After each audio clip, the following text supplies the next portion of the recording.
Welcome, friends, to another episode of Cinematic Realms. I'm your host, John Webster, and with me, as always, is my co-host, Jared Kozel, who I almost thought I was about to lose right off the bat because you have someone to take care of off screen. So if you guys hear me taking a break to talk about Lord of the Rings or Keira Knightley, that'll be why, because Jared will be called away for a moment. Yeah, no, just I'm dog sitting right now, and Coda's a good boy, but sometimes he can be a little insistent. So if he ends up needing something, I'll just mute and turn off my screen for a second while I deal with it. But otherwise, we should have a good conversation. Yeah, today we are talking Star Wars, Star Wars, Star Wars. Yeah, we have a lot of episodes of the Bad Batch to absorb and discuss, and also we got a little treat a couple days ago, and we will make time also to talk about one Tales of the Empire that will be arriving on May the 4th. Um, so I didn't quite have time to do a whole screen cap the trailer. So I'll rely on everybody's memories for that one. But yeah, no, I'm just to say right off the bat, like I am so psyched for that. Um, and we're getting information on a character that we've long wondered about, and then we're getting a character in animation that we've thus far only had in live action, and for me, like people have heard me talk about my love for Star Wars animation. For me, that's the real leap. People talk about the leap from animation to live action. I say the leap from live action to animation. But we'll get to that later. How are you doing today, Jared? Aside from dog sitting. Oh no, I'm doing great, and dog sitting is a joy. It's just, sometimes, the dog doesn't understand that the people want to hear about the Bad Batch. The dog's like, maybe if Coda knew about Batcher, he would be more inclined to support the endeavor. But as it is, Batcher is a fictional construct in his mind, and all he cares about is treats and walks. And he's had both, so he should settle down. Yeah, I shudder to think what would have happened if I would have ever had to be watching Sam while he was still with me, during a stream. Because I remember I think it was my second stream ever, and it was I was doing like an AMA stream because I figured if I can talk for 2 hours by myself, just answering questions, then maybe I can have a go at this streaming thing. But I decided to show him off in the stream, and so I brought him into the room and was holding him, and within like it wasn't even a minute, and he was already scrambling to get down and scratching at the door to get out. So he would have been a handful if I had to watch over him for the length of a stream. So, um, but yeah, no. Oh, oh, doggy alert! Oh, cutie. Oh, you are muted, Jared. No, I just said he's a big German Shepherd, so Mhm. he's can be a lot to handle. So yeah, we're talking about the Bad Batch today, and we last covered the first three episodes for the first three episodes for the premiere.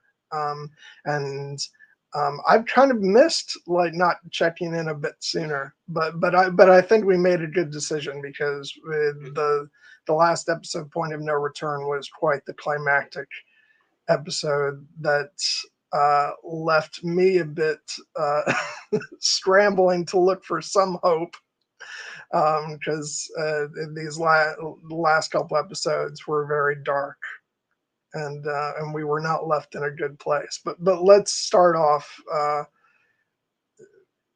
big picture.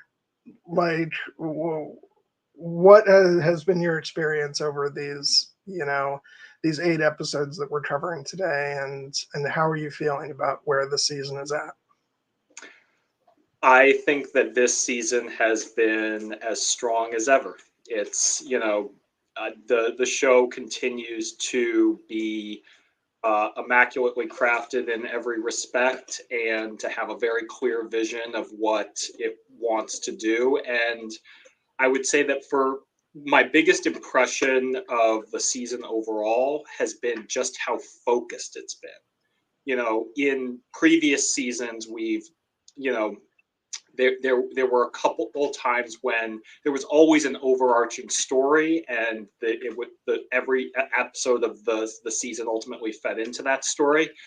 But sometimes it wasn't immediately clear what the direct payoff of those episodes was going to be. And I happen to love all those episodes, but sometimes, like an episode like Faster or Entombed in season 2, those are more character focused episodes where it's like, okay, we're going to spend some time, with Peck for reasons, or we're going to spend some time with Fee for reasons. And by the time you get the full picture at the finale, you're just like, the entire paintings is immaculately clear.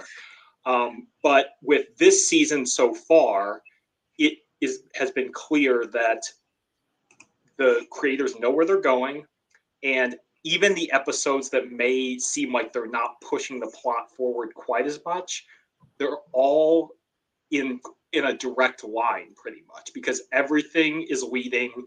We thought that the season started on Tantiss, and even after our heroes escaped at the end of episode 3, it's been clear that the season ultimately would lead back there. And everything episode has dealt with either the characters' fallout from being imprisoned in Tantiss, or the mystery of why the Hemlock and the Project Necromancer needs Omega so badly, and then the need to get back to Tantiss to free the other clones.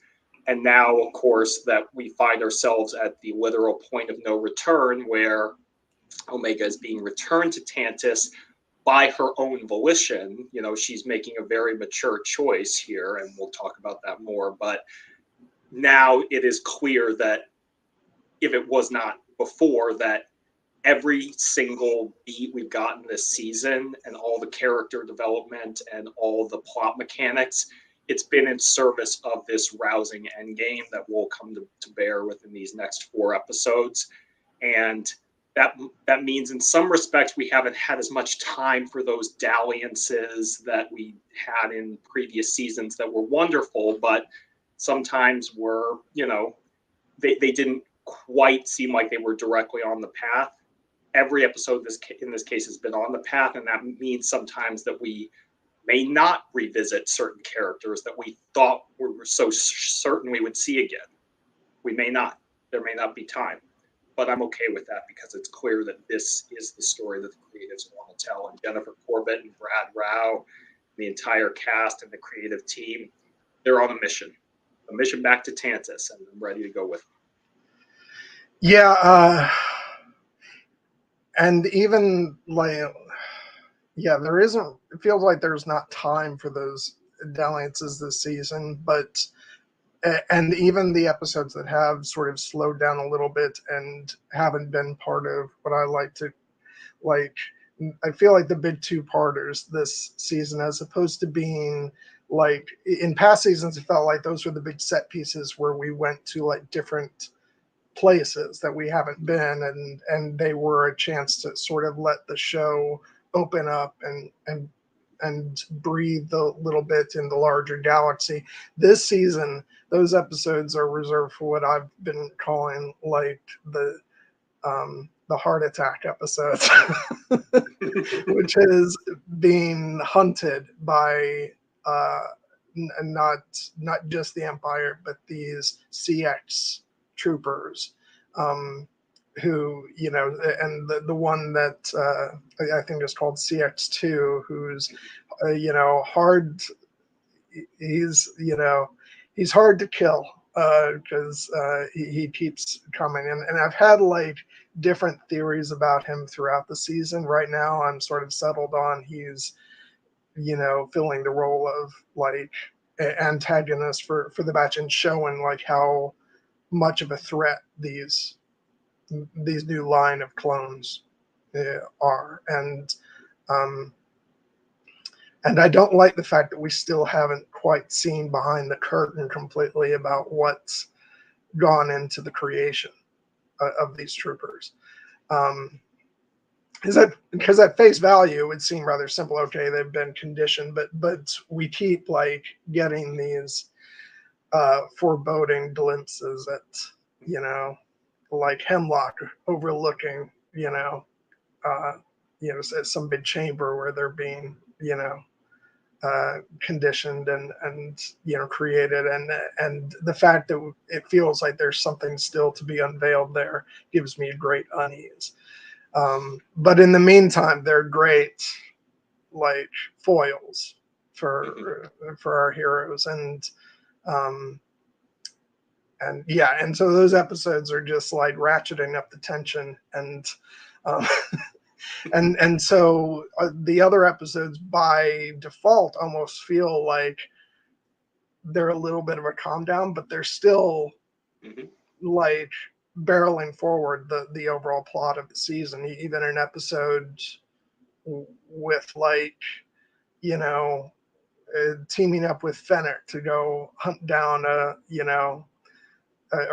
bounty, it still feels full of tension. And like the whole reason why they're doing this is to get information to figure out exactly why the Empire's after Omega. And those are almost like, and that episode gives us moments with Omega and Crosshair, that feel almost like, let's take a breath before we plunge back into the mayhem of the rest of the season. So yeah, be careful what you wish for. Off to Space Louisiana. It really reminded me of there's a Clone Wars episode. I think it may be the one with Zero the Hutt where they go talk to Zero's mother. And it did give me those vibes. Not that far. They didn't go quite that far into the silliness because this was still a tension-filled episode, but it definitely had some of those vibes. And the fact that the last two episodes are, I don't know if they're the first. I don't remember when with the first three episodes, but the rest of the episodes of this collection of episodes has had like the standard cut to credits, play the batch thing, except for the last two episodes. And the end credits music for Point of No Return definitely feels like it is the point of no return. Like we're barreling into the end of the season, and more bad shit is going to happen. So yeah, I've been loving it, especially on my rewatch, because I feel like, as we've been saying, this is such a focused season that it's not like in past years where many weeks felt like their own solitary adventure.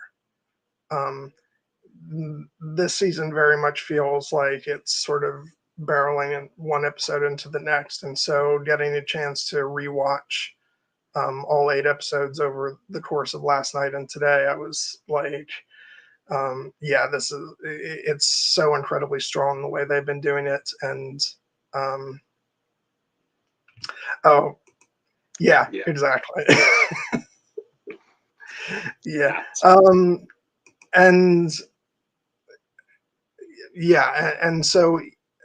And I appreciated the moments to breathe a bit more. I think that I enjoyed the Ventress episode when it aired, but I loved it rewatching the season. And I do think, like you and I have talked about, how we feel like, we're gearing up for an end of the season that may see Omega go off with Ventress, and I think that could lead us into our next animated show that may or may not feature Quinlan Voss. But we shall see. But no, I loved her episode. I loved finally getting to see Ventress, with her Dark Disciple hair. And it was just so great getting to spend time with her after the events of that story, even though we have never gotten it in animation, but of course we got it in novel form, and you can really tell that she's gone through it, and we don't yet know how she survived, but for this story, the story being told, that's not really important as of yet. And I almost feel like they were sort of threading the needle of catering to both people who have read Dark Disciple and those who haven't, because for people who last saw her, in season 5 of Clone Wars, that would have been a bit of information overload. Like, wait, what happened now? So I think that the episode did a great job of sort of leaving those of us who have read Dark Disciple to, giving us little crumbs, like I still have a few lives left, and but leaving the promise of finding out more of that story in the future. Yeah, absolutely. Yeah, and the thing about Asajj Ventress being brought into the show and seeing how it was that she was used, I really loved it because it fit the story of the Bad Batch. It really felt like the creators had the story in mind that they wanted to tell with Omega, and they needed a character to come into the story who could help with the exploration of who Omega is and may one day be, and the whole mystery of the midichlorians. And it felt like the character of Asajj Ventress was an opportunity for them to introduce that character into that story and potentially set up another story. And I found that much more rewarding than simply if this had been in, say, a previous season where, say, the Bad Batch had gone on a mission to Dathomir for some reason and just happened to encounter Asajj Ventress there. It still may have been great, but it probably would have been a different kind of story. And in that case, I would have expected the show to maybe give us a little bit more about what's her deal, why is she here, what has she been up to, and of course, how did she survive? And it is notable, like as you said, the episode can kind of have it both ways, because for those who have only watched the animated shows and the movies, the last time Asajj Ventress was seen was in the Ahsoka Tano Wrongly Accused arc, where she was back in season 5 of the Clone Wars, and all the way back then, she was essentially a red herring because she was she captured Ahsoka. She realized that she was, they were quite similar. She ended up deciding to help her, and then she kind of paid for that because, of course, Barriss Offee, who we will be discussing later, essentially used both Ahsoka and Ventress as her pawns. But then she ended up going on to have the story that's involved in Dark Disciple, which is an amazing book that you should read if you haven't. But Asajj goes through an incredible amount of character growth in that era, even more so than she already had in the Clone Wars after being betrayed and abandoned by Dooku, as alluded to by Eric in the chat. And the thing is that for those who haven't read that book, and haven't seen that character development and haven't learned what happened to her in that book, in falling in love with Quinlan Voss, doing everything to getting him back, ultimately sacrificing her life for them, this episode worked as a catch-up on Asajj Ventress purely because it doesn't delve into that, but it does still show that all of the character growth that Asajj Ventress has gone through in that period is still present. And Yeah. the creatives knew that this was going to be a big issue, to the point that when they reveal her in the trailer before the season, they put out a statement that basically said, everything that we're doing here will be consistent with the events of Star Wars Dark Disciple. And to my opinion, it is, because the character of Asajj Ventress that we meet in The Harbinger, that's episode 9 of this season, it's a character I fully believe has gone through all of the experiences of Dark Disciple, including her death and presumed resurrection, even if it's not something that she's going to share in this moment to characters and clones that she doesn't know as well. Yeah, there's no way the Asajj Ventress that we know throughout Clone Wars and Dark Disciple would be sharing that level of information with with these characters. So to me, it would have been unnatural if she had. So.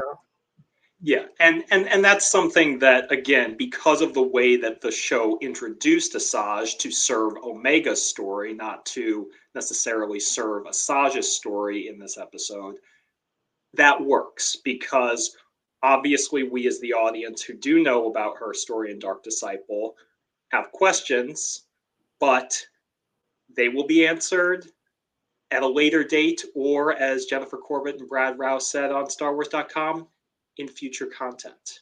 And we have many thoughts about what that future content may well be, more so after we got the Tales of the Empire trailer this week, and the much lauded idea that, she'll be in Tales of the Jedi Season 2 appears not to be the case.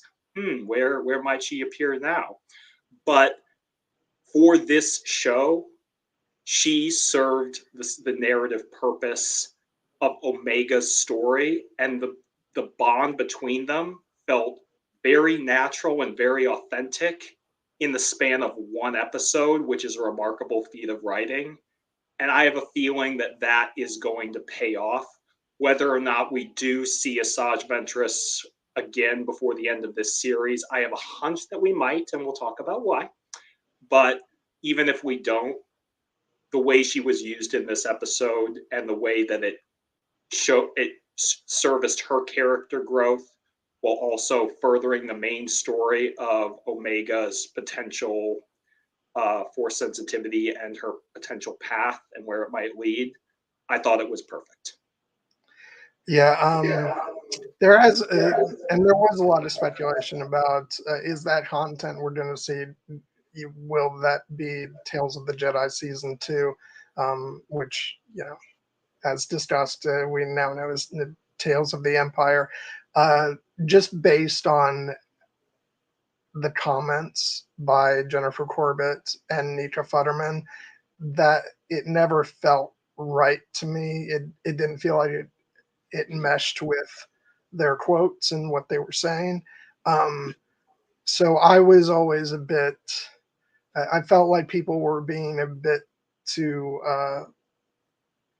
sort of guarded in their hopes. Like they didn't want to set their expectations too high, but it always, based on comments being made, it makes much more sense to me that they're alluding to something bigger than a couple shorts, as great as those shorts are. So yeah, my working theory for now is that we're building into the next animated series. But whatever form it takes, we'll see. Okay, respect, Mother Rowan, because we will be talking a lot of spoilers. I hope you come back and watch the video at a later date when you've seen the episodes. But thank you for stopping by. Yeah, so it always made sense to me that they were alluding to something bigger, and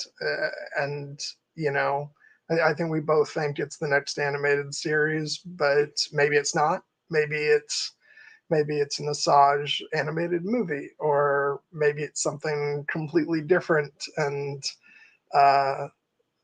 will be looking at each other like, "Whoa, we got that wrong." But I think it'll be worth the wait, and I look forward to the announcement of whatever that turns out to be. Um, I think as far as like the next animated show goes, you and I have been consistent in saying we don't really care what it is. We just want there to be one. Yeah. And I do personally feel that even though you have often said you wish animation were the driving force of Star Wars, while also acknowledging that that's not realistic. I'm not willing to go that far. I think the live action movies and shows will always be the driving force. But as long as Dave Filoni is in a position of power at Lucasfilm as chief creative officer, I cannot fathom that he would not want animation be a part a part of what Star Wars will be going forward. It's so important to him. It's so important to the everyone at the company. You know, the people who work on at Lucasfilm. They love these animated stories every bit as much as the live action stories. And so, while we will always have Tales of the Jedi or Tales of the Empire and Star Wars Visions, they will.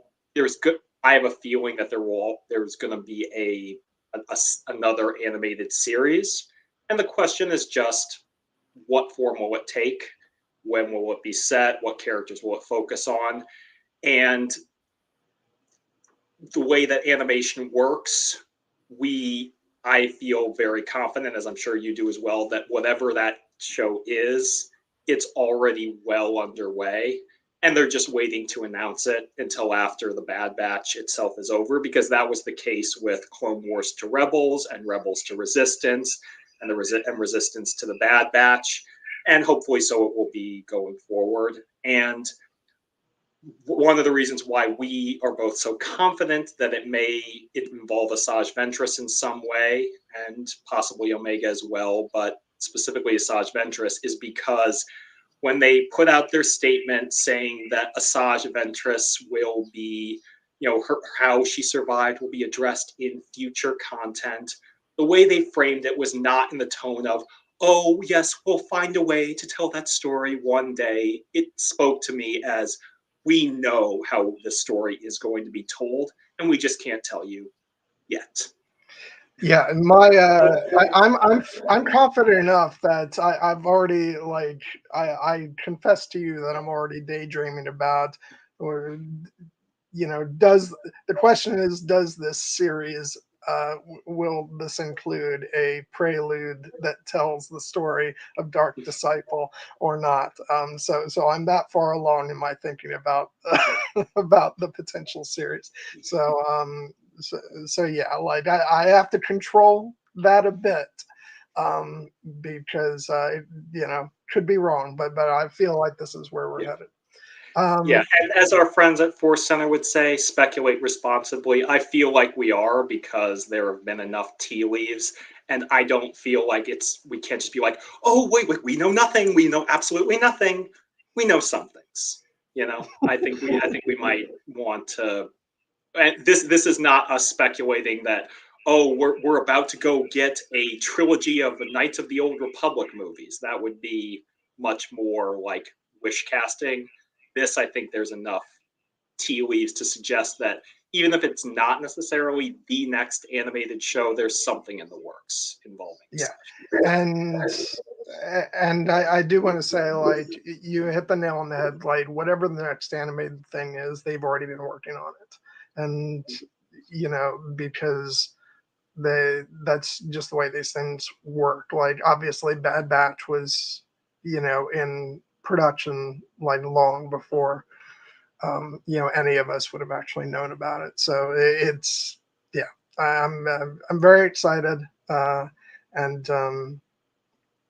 I know it'll be great regardless of what it is. And as far as animation being the driving force of Star Wars, I have, like, when I say that, I am being a bit facetious. I would like it to be more prominent, as part of the Star Wars, like, mainstream like acceptance and but but of course, given that Star Wars began in 1977 with a live action Star Wars film and then continued on from there, I don't know that I would actually want animation to completely take over, because that would not be true to the original vision of Star Wars. But I will say, I always thought that when George Lucas was making the prequels, that there was a part of him that might have preferred just to do those movies completely in animation.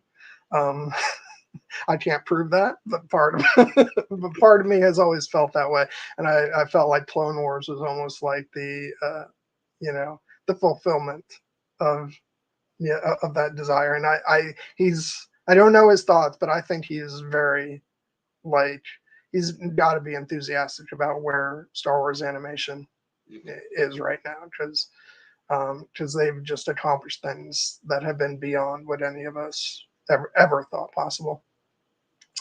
Okay, we've done our fantasizing about the Asajj show, so let's focus back on onto the Bad Batch season 3 proper.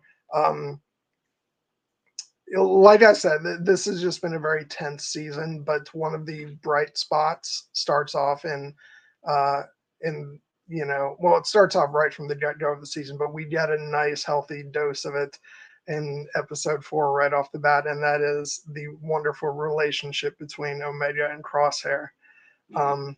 Just because obviously we've been filled with this sense of foreboding about what fate awaits Crosshair. Is sort of having to pay for his mistakes of the past. And my feeling ever since they escaped was like, but we're gonna get lots of Crosshair goodness in the meantime before that darkness does or does not descend on his character. And this whole season with him and the other characters has been great, but especially the relationship between him and Omega. The fact that he has let his guard down more with her than I ever dreamed he might, but in a way that's completely believable and feels true to the character. And yeah, I just love their dynamic right off the bat in episode 4 that culminates in, it's this back and forth between, doing it his way or finding another way. And then I love at the end of that episode when Omega is finally like, fine, we'll do it your way. He goes, finally. Yeah, it's the relationship between Omega and Crosshair has been an absolute joy and deeply rewarding and very much the heart of this season so far, and I suspect it will be to the end. And that makes sense in many respects because, Omega is probably our central character for the Bad Batch, as much as we love all the other members of Clone Force 99. And each season kind of has had a little bit of a spine of her relationship with specific members of the Batch, as well as the squad as a whole. In season 1, it was very much about her connection with Hunter and also with Wrecker. And then in season 2, they focused much more on her relationship with Tech and also with Echo. But with Crosshair, of course, was gone for most of those seasons. He had chosen to side with the Empire. And the other characters in the Bad Batch had kind of moved on, even if they hadn't forgotten him. But Omega never did. As Omega says in episode 9, when they're talking about Ventress and Crosshair, who has rejoined them, she looks at them and she says, "I never gave up on you, did I?" And she didn't. She always believed that he was their brother and that she could reach him. And it's, of course, one of the reasons that it's so rewarding that she did. And the fact that they were reunited in Mount Tantiss under terrible circumstances, but they bonded, they escaped together, and they went on the run together, and they made their way back to the rest of the batch. And then Omega was the one who kind of got to vouch for Crosshair and help him start to repair those broken bridges of trust between his brothers. It's so rewarding because it's allowed us to see a different side of Crosshair. He's still the same kind of, ornery, grouchy kind of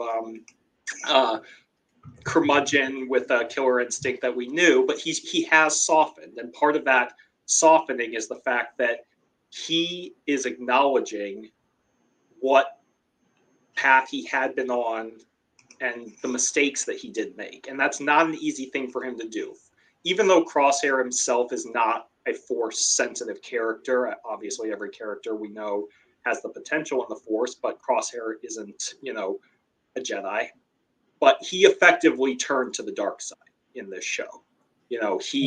Part of that was not his, there was the inhibitor chip factor, but then of course, as we learned, he removed the inhibitor chip and he still chose to continue serving the Empire. And that's part of it because it aligned more with his ideology, but also, as he says in that wonderful episode, The Return, which I really want to talk more about once we get there, but he thought he was being a good soldier. He thought serving the Empire was the right thing to do.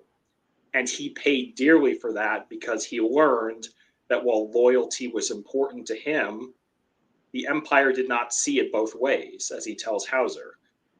He realized how disposable he was. And he made that conclusion on his own with the experiences and the connections that he formed in season 2 with Cody and with Mayday.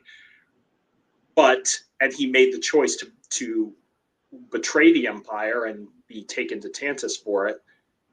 But now we're seeing something that we have not seen quite as much in Star Wars, famous as it is for all of its tales of redemption and brightly lauded for them as it is. We're seeing what happens when you make a terrible choice and you do go home again, and then you have to live that path and continue to make those choices every single day. And Crosshair is doing it. And it's so rewarding. It's a continuation of one of the best character arcs in all of Star Wars. And you feel for him tremendously, and you feel for his relationship with Omega, because in just a few short episodes, their bond has become as strong as any of them. And I have a feeling it's going to be an emotional linchpin of this season. Yeah. And he's done some great lines this season. I love when Omega is like, "You're as bad as Hunter." And he's like, "Oh no, I'm worse." Yeah, it's so great. And something else that we start to see in episode 4, which, somebody over in the Force Center Discord made a comment after episode 3 of like, I'd love to see Crosshair become a dog dad who doesn't want to be a dog dad. And that's exactly what happened. because Batcher, of course, loves Crosshair. Yeah. And we actually see Crosshair like not being like warm and cuddly towards Batcher, but being accepting of of like he doesn't shove him to the side too much. Yeah, no, I mean that she's very devoted to him. All the Batch have welcomed Batcher, but she seems to have a particular affinity for Crosshair, and and we do see him. He'll pet her, he'll let her hang out with him. It is very much as you said, like the kids were like, "Please, Dad, can we get a dog?" And he's like, "Fine, but you've got to feed it and train it and take care of all of it yourself." And then they don't, because they're kids, and so the dad has to do it, and then he forms an attachment to it, and it becomes very, very devoted to him as well. So yeah, ask my dad about that. He could tell you all about it. Yeah, no. So I love everything that's been going on with their characters this season, and of note for that episode 4, it's by and large like that episode serves a function of giving us quality time with just Omega and Crosshair together, and Batcher. you know, to form their relationship. But another cool element of that episode is that we get a familiar voice actor, um, Mr. Harry Lloyd, aka Viserys Targaryen, Yeah. who plays the, you know, the villain of that episode, who bites off more than he can chew. and then gets bitten off it himself. Yeah, I have.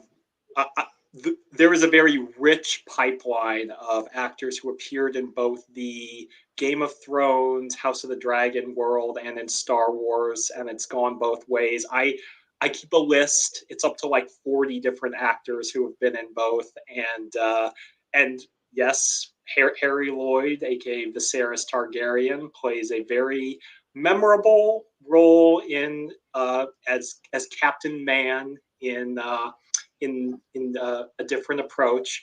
Unlike many of the veterans who have crossed between these two dear franchises, I don't think he'll be making a return appearance in the Bad Batch, but he served his one episode role very, very perfectly. And as soon as you saw his name in the credits, you're like, of course it was him. It sounded so familiar, but it's, you know, well done. Well done. Yeah. And let's see if I can pull up what. Oh, I don't have his name on here. I would need to pull up a cast list for the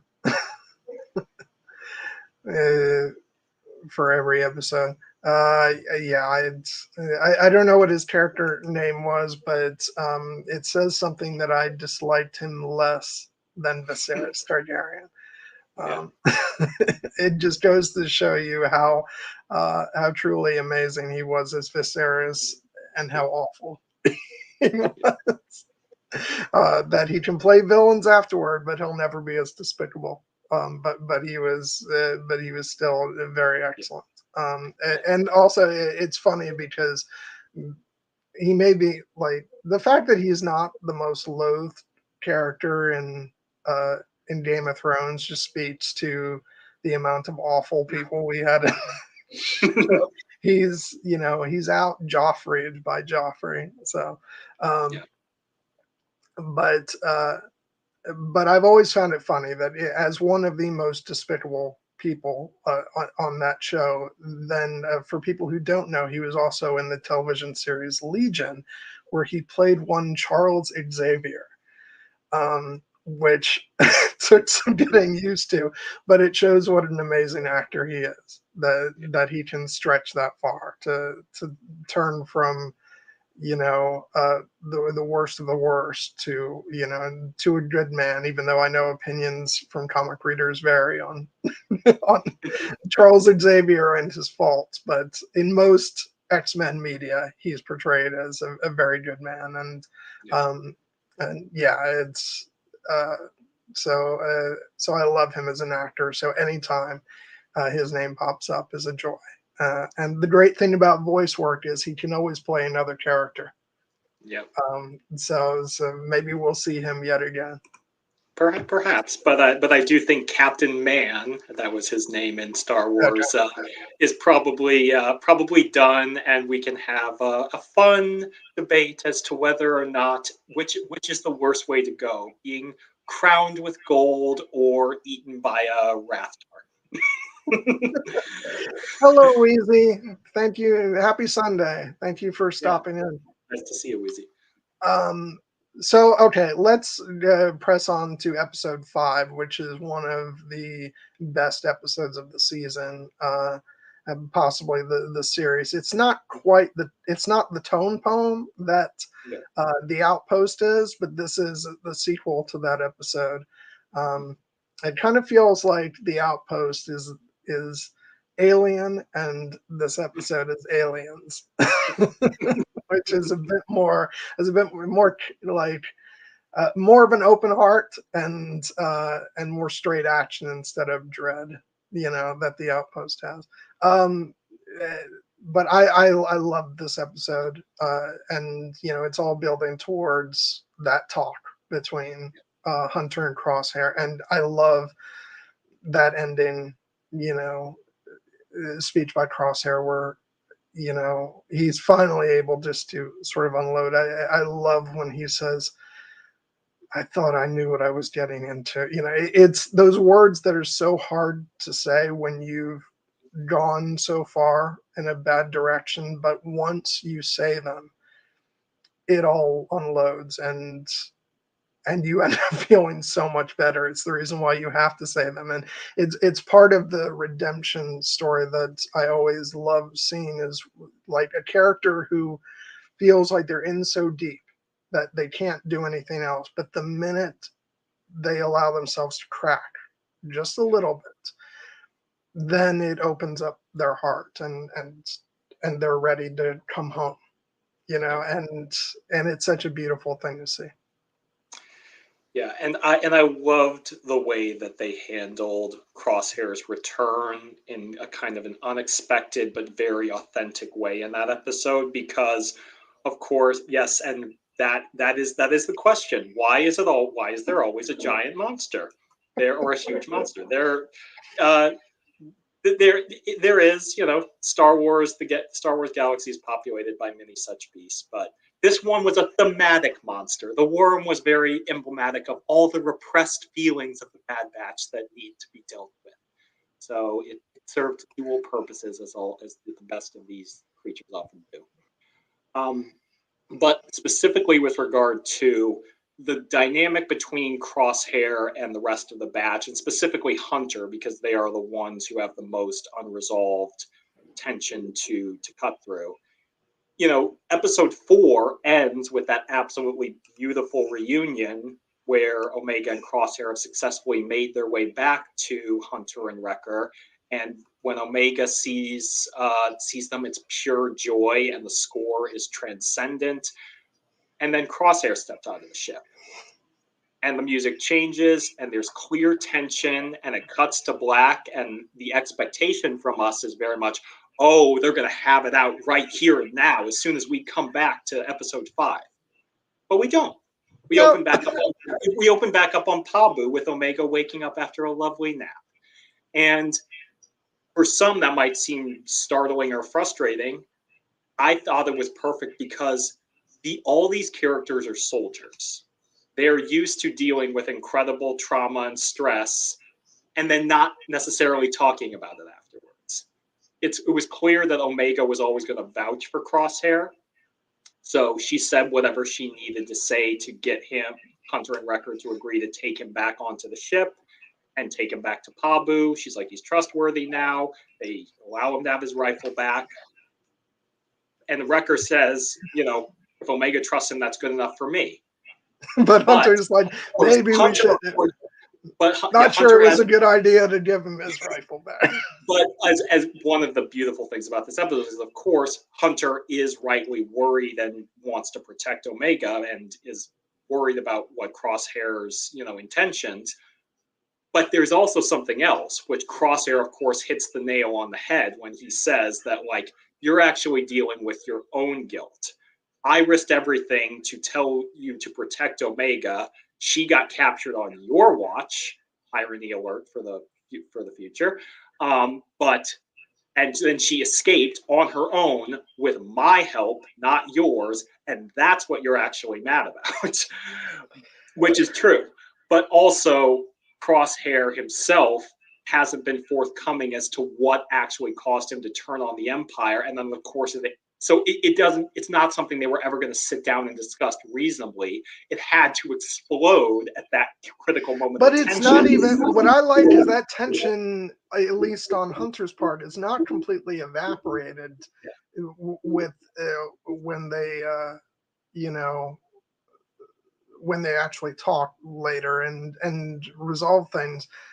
Because we see in a later episode where, you know, they're on the ship and Omega is doing what she did with Hunter in season 1, which was mimicking, you know, everything he did. And now she's doing it with Crosshair with the toothpick. And there's this uneasy look from Hunter. So there's still some some jealousy going on there. Even if they appear to have sort of, worked things out for the most part, there's still like, definitely that feeling of, oh, there's the new cool dad who's just come into the picture. He's darker and more dangerous than I am. So it's like, so I like that there is still a little bit of tension there where Hunter's, understandably a bit threatened by that a little bit. But it's just showing how, like, it's them trying to put this family back together, but under the specter of that, a lot of really bad things happened in the interim. It's as much as, like, I love it when Omega says to, Crosshair, you missed a lot. Like, like he was just, busy with something else, sort of skirting over the fact that, okay, he was, with the Empire and doing a lot of terrible things. It's, they've accepted that, and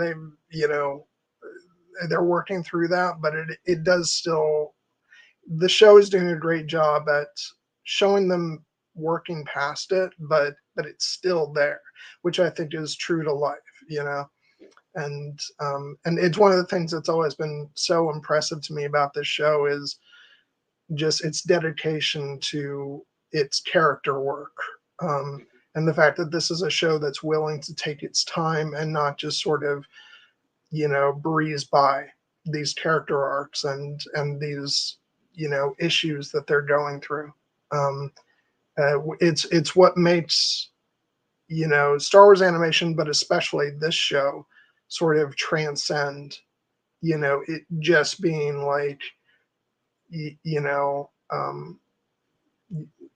I've railed against this since time immemorial, that people view animation as just, oh, it's a show for kids. And I think that not just the maturity level of, like, the so-called darkness of the show, but the maturity in how it treats its characters, it allows the show to transcend that. Yeah. And I've always loved that. Yeah, no, I mean, the show is very much dealing in this season with post-traumatic stress. That they don't use that terminology, but that is what Crosshair is suffering from the trauma that he endured as a soldier of the Empire and then as a prisoner on Tantiss. And we'll talk more about his hand tremor, which is very much, a part of that, but also it speaks to kind of the unresolved thematic and emotional issues he still has to work through.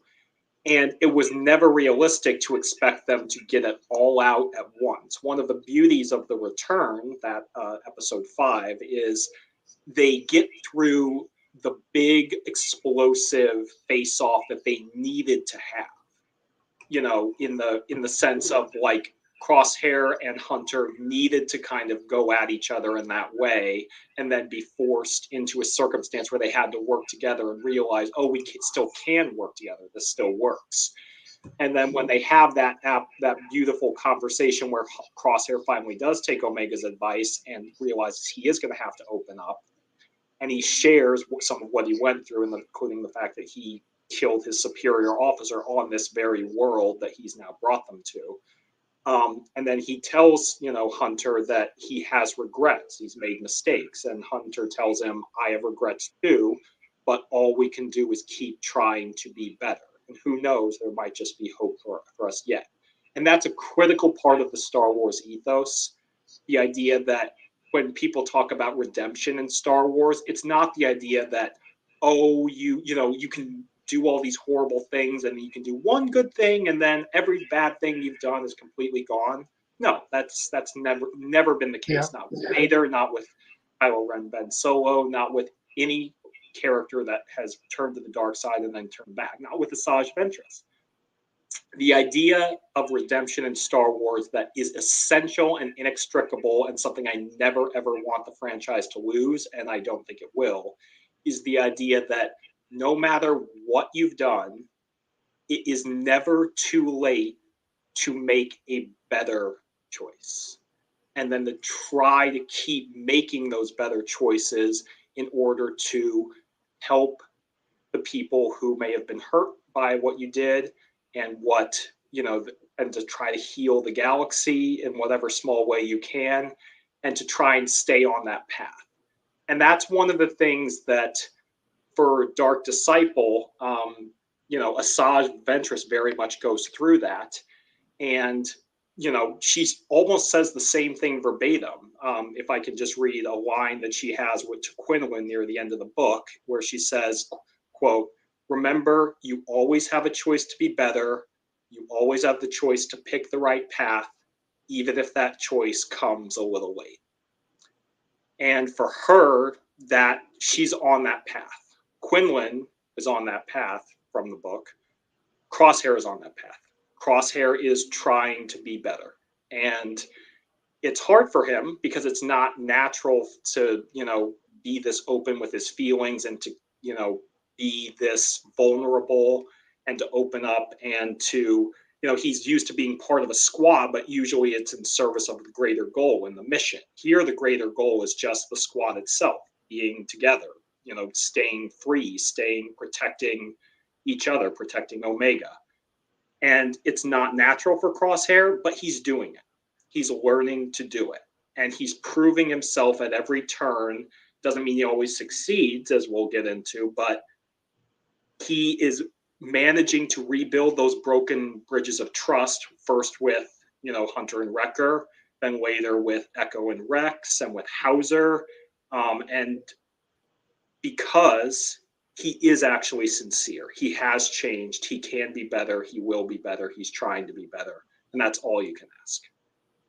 Yeah.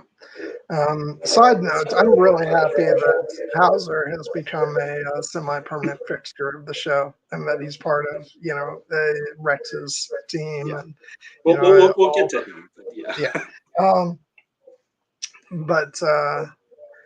Yeah. So it's just this was episode 5 was a great healing episode of the relationship, especially between him and Hunter, and I just love the specter of like everything that happened in the outpost, the way he pays respect to the helmets of the clones, and the bird, that we see overhead, and calling back to the dread of, of the outpost, and it's but then we also get, as Guilty said, it's, one of the few comedic lines, we get Record, in his line about, why is there always a monster? So this is a much more, it's a lighter episode than the Outpost, but that's good because it's coming out of the trauma of that episode, and it's So I just, it's the episode that we wanted coming out of the beginning of the season, and with the escape of Omega and Crosshair, and I don't feel like it disappointed at all, and it sets the stage for the relationships throughout the rest of the season, and of course coming after this episode, unless there's anything else you want to hit on before we. Yeah, all I wanted to say was that, like, this episode, I found it incredibly emotional and powerful. This is one of the episodes that made me tear up this season. And when we did our retrospective on the first 2 seasons, we talked a lot about the power of that Crosshair duology of episodes, the Solitary Clone and the Outpost. And this episode is not just a sequel to The Outpost. It very much forms kind of a trilogy, the capping episode of Crosshair trilogy in a way, in that, because this episode was written by Amanda Rose Munoz, who wrote The Solitary Clone, and then it takes place at the same location and deals with the fallout of The Outpost, which was written by Jennifer Corbett. And it very much is the kind of the culmination of the arc that Crosshair had gone through in those 3 specific episodes. His arc is not done, of course, and there's been intervening character development as well, but now it felt, I wasn't necessarily expecting to get an episode like this where we went back to Barton 4, but as soon as we did, I'm like, yes, this is perfect, and I'm so happy that they did that.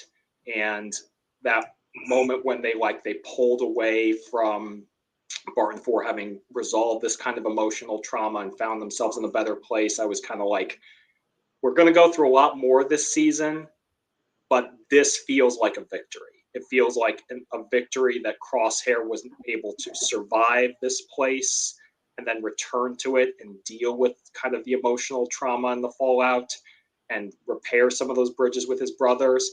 And now he's ready, fully ready to be a member of Clone Force 99 once again. And come what may, I have no doubt going forward about what's in his heart.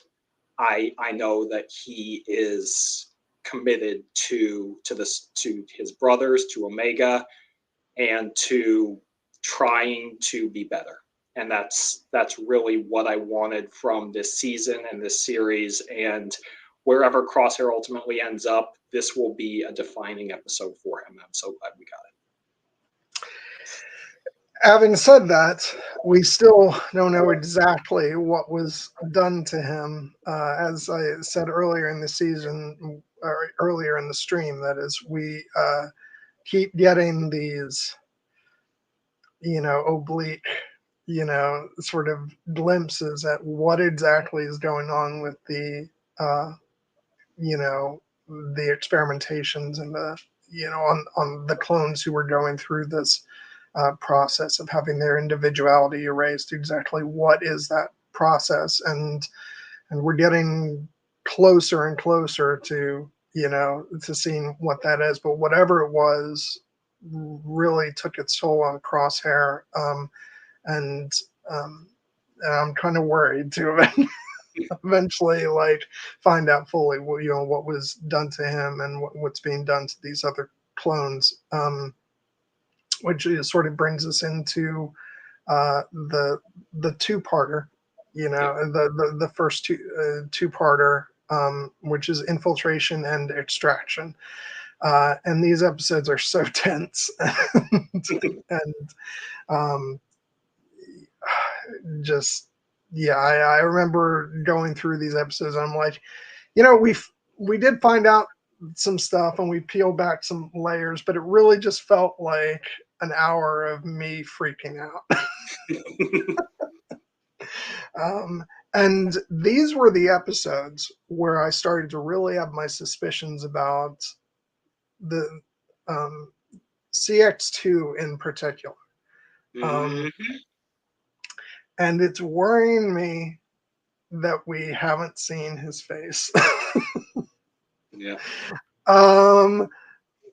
Now, is that because we already know what the face is? It's just another, standard looking clone, or is there a reason why, why they're keeping that from us? I've sort of flipped back and forth on this. I'm not quite sure what I think, and I actually feel like there's a couple candidates for what face it could be. Yeah. And it just has me increasingly worried, especially since he survives at the end of this two-parter to then go on to continue to trouble our clones all the way up to the point of no return. And it is still now. Is he just being built up as the foil for the season, or is there, or are they going to do some real emotional damage to us when that mask comes off? Are you feeling me on this, Jared? Oh, absolutely. I mean, I think the emotional damage is a certainty. It's just a question of what form it shall take. And what I would say is that it is I don't think we're unwarranted in being nervous about who CX2 might be. And yes, it's there. This is very much the intention of these episodes and the Empire. They want you to be on edge at all times, constantly looking over your shoulder. But we know that these clones, these CX troopers, are, have been subject to horrible treatment and conditioning to strip them of their identities and make them essentially into unquestioning soldiers for Hemlock and the Empire. They're kind of, I think, meant to be like the first phase of the Dark Troopers that we later see later in canon and eventually become droids, because as Dr. Pershing says, eventually they realize, you know what, let's just take the human out of this entirely. That's the actual weakness. But in this case, they are still very much human. They are clones. And this particular CX trooper has been set up clearly as an adversary. And it's not unwarranted for us to be wondering who he is, because the show itself is teasing us with it. Now, he could very much be just a standard clone whose name we don't know, who we've never met, though that's what the other two have been that we've seen so far. But they are focusing on this one and giving him a different look, slightly different look, for a reason. And part of that could just be that, as you said, he's being set up as a foil for our heroes, but also it could be a character that we know. And the character whose name we haven't said, who we're fearful that it might be, is this our boy Tech? Or some form of our boy Tech. He, who tragically died at the end of last season, but we don't know for sure. Could the Empire have resurrected him in some way? Either the actual character or created some kind of monstrosity, some kind of cloning. If it were to be Tech under there, I've been very nervous about that, specifically because the Tech sacrifice at the end of season 2 was so powerful and so devastating that I really kind of wanted it to be final. And for it to be, undone, I don't think his sacrifice would be undone, but if the character lives on some way as a unthinking, cold servant of the Empire, even if he's not conscious of it, that would be a harsh thing for our characters to have to reckon with. And it would involve every bit as much like emotional fallout as we've seen with Crosshair, because Crosshair effectively filled that role in the first 2 seasons as the clone who was hunting the Bad Batch and then dealing with, being kind of our point of view on the Imperial side. And now we're spending an entire season kind of unraveling his emotional trauma from that experience. And if this is some form of resurrected Tech, well, then there are only 4 episodes left to deal with that fallout, which makes me worry that if it is, then the idea is either going to be, this isn't Tech, the Tech that we knew is dead. This is basically a monstrosity and he needs to be put down. Or we'll get to it later, and it just makes me nervous on that front, not because I don't trust the writers to handle it, but it is something that would have to be handled carefully. So that leads me to wonder if we're actually reading too much into it, but I don't think we are, because clearly the episode, even if it ends up being a red herring, or if he ends up being another clone that we know, and really the only other emotionally significant possibility I could think it even might be is someone like Cody. But we haven't focused on Rex or that possibility enough to really make me think that. I really think it's got to be some form of Tech, or it's got to be just a random clone who we know. My other thought that was interesting to me, if he was a clone of, they're all clones. It feels strange to say this, but you know what I mean. A clone of Crosshair. Yeah, that is a possibility too, and then it's just more logistical. Which would be really interesting from a character standpoint. I actually feel like, and coming down to especially the way they were fighting against each other in Extraction, it just feels to me like it would be a really interesting, like, Crosshair, you know, uh, as he is and as he wants to be versus the Crosshair that he almost was. Um, so that's an interesting possibility to me. That the tech possibility is heartbreaking, um, but I also think it would be, like, as tragic and horrifying as it would be. It also wouldn't, for me, detract from tech sacrifice, because it I wouldn't agree. be tech. To me, it would still be dramatically satisfying, albeit horrifying, um, and it wouldn't take away from me from what happens to Tech at the end of season 2. Um, I, but I'm just scared about what emotionally it'll do to me. And yeah, I am also prepared for the fact that maybe I'm looking into it too much. But it feels like the fact that this guy has continued to survive and to be a threat to the batch, and that we haven't seen his face. Like, that just feels like, like there's a reason for that. Because it's already been demonstrated that, obviously there's other ones. CX1 got taken out, so they activated CX2. It's like, they could just continue doing that. So it feels like there's a reason as to why this particular clone is still being utilized by the writers. And um, but I know from my long experience watching Game of Thrones, watching the fandom cling to theories that which was them digging in too deep into things that had simpler answers. So I'm sort of, like I said, I've been flipping back and forth between, is it someone we know behind that mask, or is this just is this character just being propped up as the villain, the foil for our characters to face off against.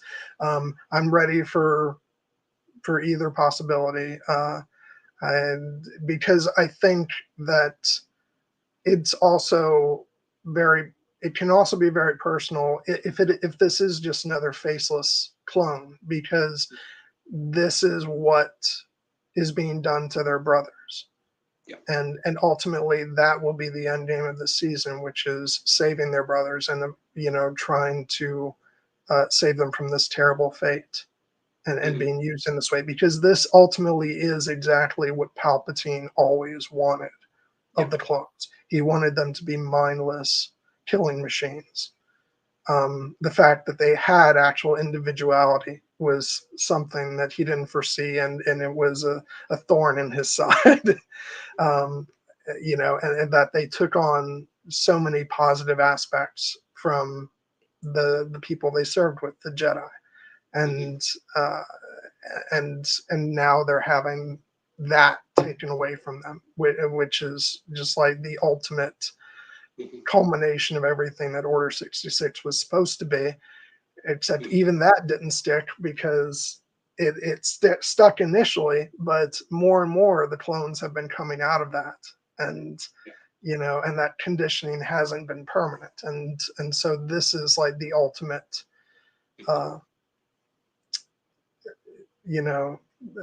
this is basically what he wanted all along, and I think that the end of this show will be about saving their brothers from that fate. Yeah, and the recognition, the unfortunate reality that they're not going to be able to save everyone, because I do believe that we are headed towards the clones storming Tantiss and disrupting operations there. I do think they're going to get a victory, in the sense that I think they are going to manage to successfully extract Omega. I think they will be able to rescue many, if not all, of their brothers. I think they are going to disrupt and permanently cripple Project Necromancer, resulting in the fact that Palpatine is still failing at his efforts to successfully, clone himself decades later. And I think that they are going to kill Hemlock, because that seems like a very, winnable battle for them. But I do not think that they will get to save all of their brothers, because we know that many clones do continue to serve the Empire into the modern era, and even as they are disrespected and eventually phased out. Remember that clone trooper who wound up, on the streets in Obi-Wan Kenobi? Like, the fate of all clones is not necessarily going to be good. It's just a question of how many can you save, how many what can you do, what power do you have to try and enact change. And some of that cost may be the lesson that, as you say, you can't save everybody. And in that respect, if, for instance, this CX2 does turn out to be some form of tech, and the theme that comes with that is the idea that, no, the tech that we knew is gone, and this tech is not the man we knew, and he can't be saved, that would be devastating, but also a reason to kind of put a face on that idea, more so than just like, if it turns out to be tech, they realize that, oh, it's tech, and he's been, deconditioned an inhibitor chip. Well, then we flip the switch and he's fine, and now he'll be back with the batch. I'm not as far. Yeah, I don't want that to happen. Now, by the way, welcome, Walker Lane Brain. Great to have you in the chat. I have not been considering Cody because we're told that he goes AWOL in season 2. But the fact of the matter is, we're just told that by Rampart, and we never see him again. He doesn't end up like, he doesn't find Rex and join up with them. So really, we only have Rampart's word that he actually did go AWOL. So it could be just as easily that he was taken to become part of these experiments. So as much as I wasn't considering that before, now I am. That would be a thing. It would be devastating, because Cody is obviously probably one of the clones we've known the longest. He was in Revenge of the Sith. He was one of the first clones we ever had a name for. And his fate is uncertain now that, and I do feel like this would be a place that we could learn what had happened to him. I would be surprised if we end the show and there's no mention of Cody whatsoever. Perhaps he managed to work his way back into Rex's network, or perhaps he's being imprisoned on Tantiss. But his fate is very uncertain, because the only 3 characters who we know will survive this show are Rex, Wolf, and Gregor. And the idea of Cody being taken and potentially turned into a faceless killing machine for the Empire would have real emotional power for us. I actually think it's very possible. What I worry about is just, Cody did have a connection to the Bad Batch. We saw him in those episodes in Clone Wars season 7. He's very well respected. He had a connection with Crosshair in particular. But Cody's real connection is with Rex. And I do wonder if perhaps we haven't gotten quite enough of Rex in this season for a Cody reveal as CX2 to really be that kind of hammer. I think it would still work because of everything that we've gone through with those characters in the Clone Wars and other storytelling.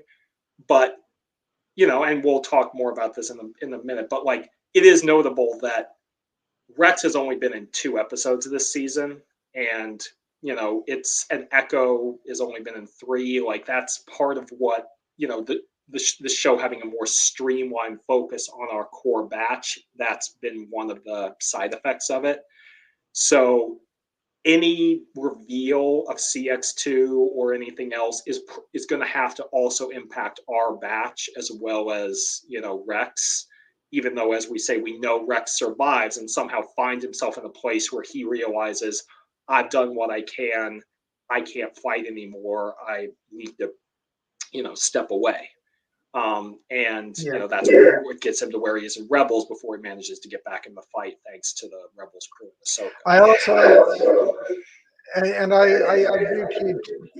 First of all, you're right. I think if it's a reveal of someone we know, it's for this show. I think they would have it be a direct emotional connection to the batch themselves.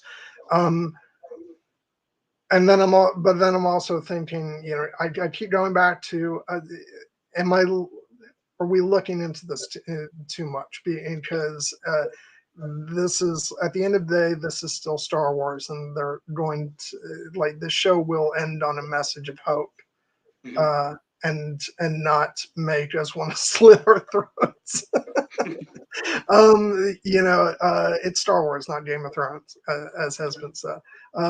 So I don't know, but all these ideas are basically where my head's been at, and all of this is to say that the show has me really on edge, and and part of me just like, I don't want to rush through the end of the season, but I'm also like, put me out of my misery. But careful what you wish for. Yeah, no, I know, but I'm just so stressed. Which, of course, it's what I said, and what you just said. Be careful what you wish for. We wanted a very, focused third season. I think a lot of us did, as much as we love, the divergences that the show takes us on occasionally. But this season has been very focused and has had our blood pressure up as a result. So, yeah, fair. And I do feel that ultimately, in keeping with Game of Thrones and other franchises and other episodes within Star Wars, I do feel that our ending is going to be bittersweet. I think, I know that can be a loaded term for some, but I do think our heroes, it will not end in a place of total darkness. I think that our heroes will win a victory, and that they will be able to carry forward, and the core message of hope will not be lost. But it will be costly, and not everyone will be happy on the end. We had that possibility teased for us with Pabu, and then they made sure to burn Pabu to the ground so we can let that go. I would say that in that respect, thinking back to previous animated series, Clone Wars ended on probably the bleakest of any of them, because of where it falls in the timeline. There was only a small kernel of hope there. But of course, we knew that Ahsoka and Rex would continue on. Rebels had a very bittersweet ending. Resistance, I think, was a little bit more uncertain in its ending, just because that show kind of had to wrap up quickly. But I have a feeling that, given that this show, The Bad Batch, takes place in the dark times, they will win a victory, and I think it will be a very consequential victory that will have resounding implications for the future. But I do think it means that our core batch will find themselves not getting everything that they want. And we'll get more to that when we talk about speculation for what the finale might be. But in particular, I think that the idea that, as I said, you can say, they're going to save the clones on Tantiss, but as Rex, is basically in this period where he's like, I thought the end of the war would mean the end of losing more of our brothers, but I was wrong. It's a lesson they're going to have to learn again, because they're not going to be able to save everybody. And I think they're going to have to learn, what does victory look like in this era, and what will we be able, how can we find our peace within an era where the Empire will not be defeated? Because it is important to remember that this show will end with the Empire still in control of the galaxy. So, as much hope as they might try to interject, it's still going to be ending in a dark place. So, so they may just embrace that's what that's where this series ends. Let's fit in a little time to talk about Hauser in these episodes. It's so great to stay back and, you know, understandably in opposition to Crosshair. And Yep. he's like, and pretty much he starts off these episodes like, let's use any pretext to get Crosshair. Here, I'm going to go all Jack Bauer on his ass. Which is understandable considering everything that happened, you know, with Crosshair on Ryloth, and but I do like where they end up. That Hauser recognizes, you know, through seeing Crosshair with Omega, that he actually has changed. Yeah. Because, you know, Crosshair is back with the guys now, so we don't want Hauser to be in opposition to him for too long. But it does feel it's earned, obviously, with what that character's gone through, and you know, and we just got to give it up for the man with the cool colored, you know, armor and the, you know, the bitchin' hair. Yeah. He became an internet sensation for a reason. Yeah, and that's part of the reason that he's continued to recur, and he's gotten this wonderful character development from his introduction in the Ryloth two-parter in season 1, where he was one of the first clones that we saw who had not had their inhibitor chip removed, but was clearly having a crisis of conscience about the Empire and what it was doing in this era, and he got there all on his own. And then, of course, he paid for it, and that's part of the reason that he's mad at Crosshair, because Crosshair was on Ryloth, part of the Imperial occupying force that, you know, took him in and took his squad in when they refused to do the Empire's bidding in that way. But now, of course, Crosshair has gone on his own journey, and he and Hauser are now in the same place, despite having taken different roads to get there, and there's naturally friction. But I really appreciated that they brought it about in such an authentic way where there is clear history there, but they're also on a mission. So Hauser is going to get his jabs in and is going to be trying to push buttons, but he's not just blind in his hatred. Like they're serving a purpose here. And once Crosshair starts to prove himself, once they're in a situation where they have to work together, he recognizes, oh, Crosshair has changed. We were all on the same path. We were all deceived. And that line that we mentioned earlier, when Crosshair tells Hauser, loyalty meant something to me, but with the Empire, it didn't go both ways. I realized how disposable I was. And Hauser's response is, you're not the only one.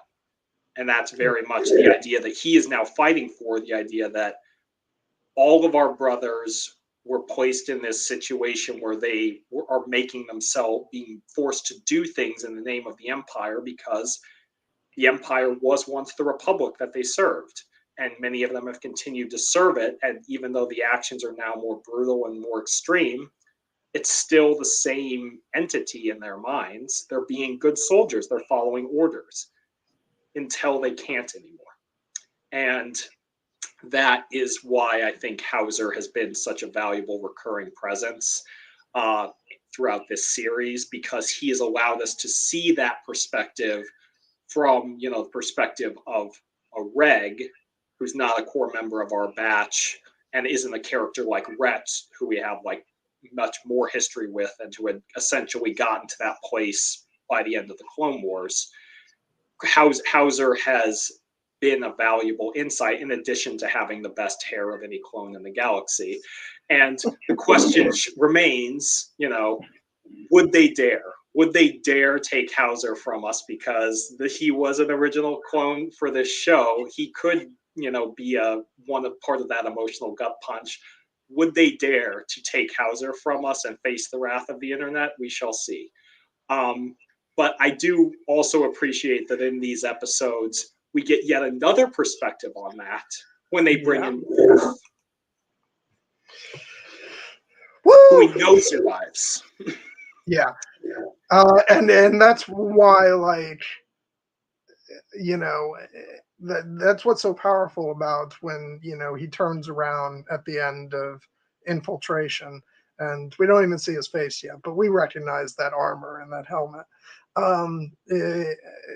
You know, the fact that we have a connection to him on both sides of the timeline, where we followed him through Clone Wars, and we also know he survives to live on in Rebels along with Rex and Gregor. And so it's really emotionally charged to see him show up in these episodes, and the fact that, you know, he's sort of an antagonist through the episode. He's pursuing our heroes, but of course it's also why we have CX2, to make sure that's the real bad guy of the episode. And then it ends with Rex making an appeal to Gregor, and even not Gregor, Wolf, and even though, you know, he's still like, they may be traitors, but they're clones. We owe them that, and that's not gonna work out well for him, I'm sure, in the immediate aftermath. But since we know he makes it to Rebels, I'm not worried about his ultimate fate, but I am worried about what he has in store for him, you know, immediately. But we know he'll make it up. Yeah, I have a feeling that his intermediate fate is that he'll probably end up a prisoner on Tantiss for defying the Imperial orders to bring in those prisoners. But that tracks with kind of where we find him in Rebels. The fact, yeah, that would be another good name for Hauser. You know, again, would they dare? Would they dare to either shave his head and or take him from the internet's loving arms? We shall see. I mean, shaving his head would be worse than killing him. That might be the truly unforgivable sin. Although hair, at least if he were to die, he could be immortalized, you know, with his great hair. So yeah, don't do that. No, I won't put that evil out into the galaxy anymore until Jennifer Corbett and Brad Brown bring it themselves.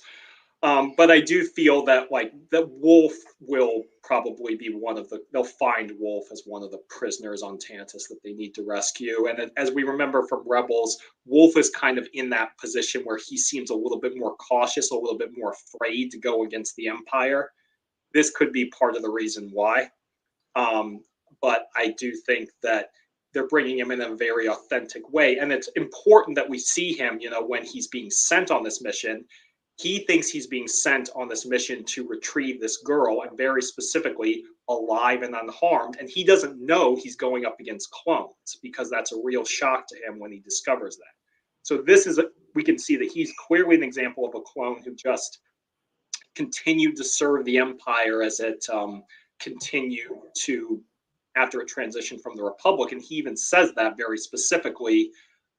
He has the same exact line that Crosshair had back in the Solitary Clone to Rampart, when he says, "I'm a soldier of the Empire."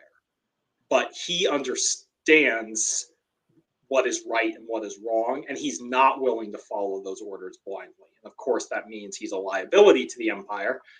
But we know that he will be one who manages to see what this next phase looks like, and he will be reunited with Rex and Gregor, and there just is going to be a cost for it. There always is. Yeah, and Wolf is the one who seems a bit more scarred, emotionally scarred, in Rebels, and so that means that probably not good things ahead for him before we get to that point for him. So I do want to put up, this episode does give us the hero shot of a bunch of our heroes that I had to put up there, including Rex and Hauser. So and Batcher and Batcher. Yeah. Well, Batcher's assumed he's part of the batch. Well, yes, but you know that doesn't mean that they're not willing to play with our fears. You know, And like Oh yeah. there's very much the whole don't you dare hurt the dog idea. And I don't think even this show will go that far. I feel very confident that Batcher will live to frolic at the end. No, like okay, so I'm always going to be banging the drum of, you know, that this is actually a mature Star Wars series. This is not a show that's just for kids. But I'm also cognizant of the fact that as an animated show, it is made to at least be okay for kids to watch. Yeah. As is pretty much all the most Star Wars except for Andor. um, so like we're talking about emotional trauma, we're talking about which clones are going to die, but the one rule I think they will not violate is, you know, keeping the dog safe. Like that's a line you don't cross with, you know, anything that's targeted that has kids as a target audience. So Yeah, and Batcher can handle herself. We've seen that. So so she is not just going to be helpless. She will give as good as she gets. yeah.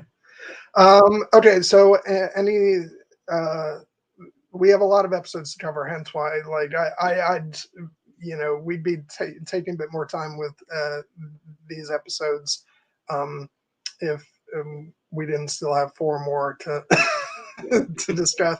But is there anything else you wanted to talk about with this two-parter? All I'll say is I mentioned that this is so far the only episodes we've gotten with Rex, and then Echo was also in these episodes as well as the return, but this was his last appearance so far.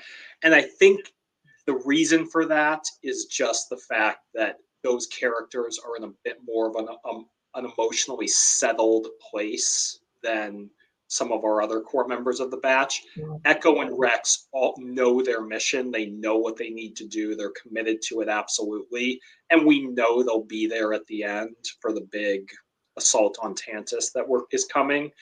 So it's kind of frustrating in one respect to not have Echo and Rex be as big a part of the season as we may have hoped. But I think that it's a narrative reason for it and not just the fact that, like, oh, they're just not there. And I do think that we will see them at the end and they will serve the purpose. I am worried a bit about Echo just because, I mean, they already did the death with him that then brought him back, but you know, he's not one of the clones we see in Rebels, so we do have to find some kind of resolution for him. But I do think that whatever they're doing is going to be very tied into the overall themes of the season, and they've just much more focused on Crosshair and Hunter and Wrecker and Omega's emotional journeys, and Echo and Rex will come in. They'll be part of the cavalry that arrives. Don't say that, Wheezy. It's hard enough for me to keep these things down to 3.5 hours. Yeah, no. But I don't know. I'm trying to be hopeful on that score because if it's one thing we've learned about the evolution of Star Wars storytelling is it's just because we haven't seen certain characters like in the main story in past storytelling, that doesn't mean they automatically have to die in the present story being told. So yeah, I'm even like cautious. Well, maybe cautiously optimistic is too positive a term, but I'm cautiously open to even Crosshair's fate, which in the past I would have been like, he definitely has to like sacrifice him to pay for the misdeeds of his past. But I even see a possibility where you know where he makes it. So it's I'm open to all kinds of, you know, fates for our characters. I know we're gonna lose some, you know, but we'll cross that bridge when we get to it.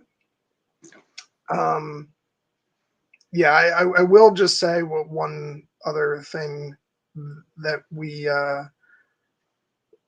did get to get a bit of. Let me see if I can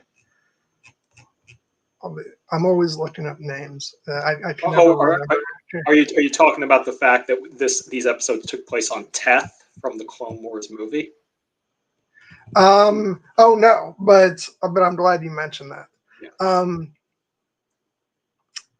Real quick, I wanted to mention that we do get a little bit of both Senator Singh and Senator Chuchi in the beginning, which is a continuation of threads from the previous seasons, which it doesn't look like we're returning to Coruscant this season, but I was glad that we got Senator Chuchi, just because she's been, she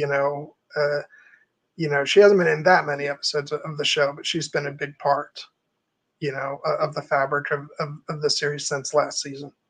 Yeah, and she's been a wonderful character. I think we alluded to it in our season 2 retrospective discussion. She's kind of Padme's spiritual successor in this era, because I don't think Mon Mothma is quite there yet. And obviously, Bail Organa is very active, but Senator Chuchi has been very much like trying to help where she can in this new era, and that's what this scene is about. It's effectively one of the early overtures. And she means a lot, because not just as sort of a successor to Padme, but she's been in the Star Wars galaxy since season 1 of the Clone Wars, and so even though she hasn't been in a great number, she hasn't had a great number of appearances, since that time, but she has carried through, since then, and so we care about her, and I also am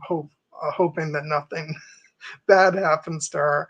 I'd love to see her pop, because she's still a young character in this era, so I see that as a character who we could see, pop up in later Star Wars eras as well.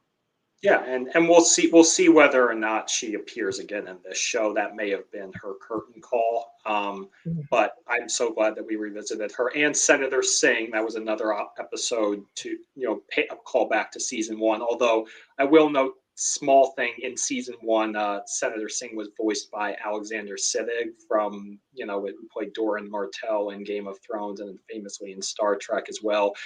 He did not reprise the role in season 3, and that kind of gives me the sense that this was meant to be a one and done for that particular character. Okay.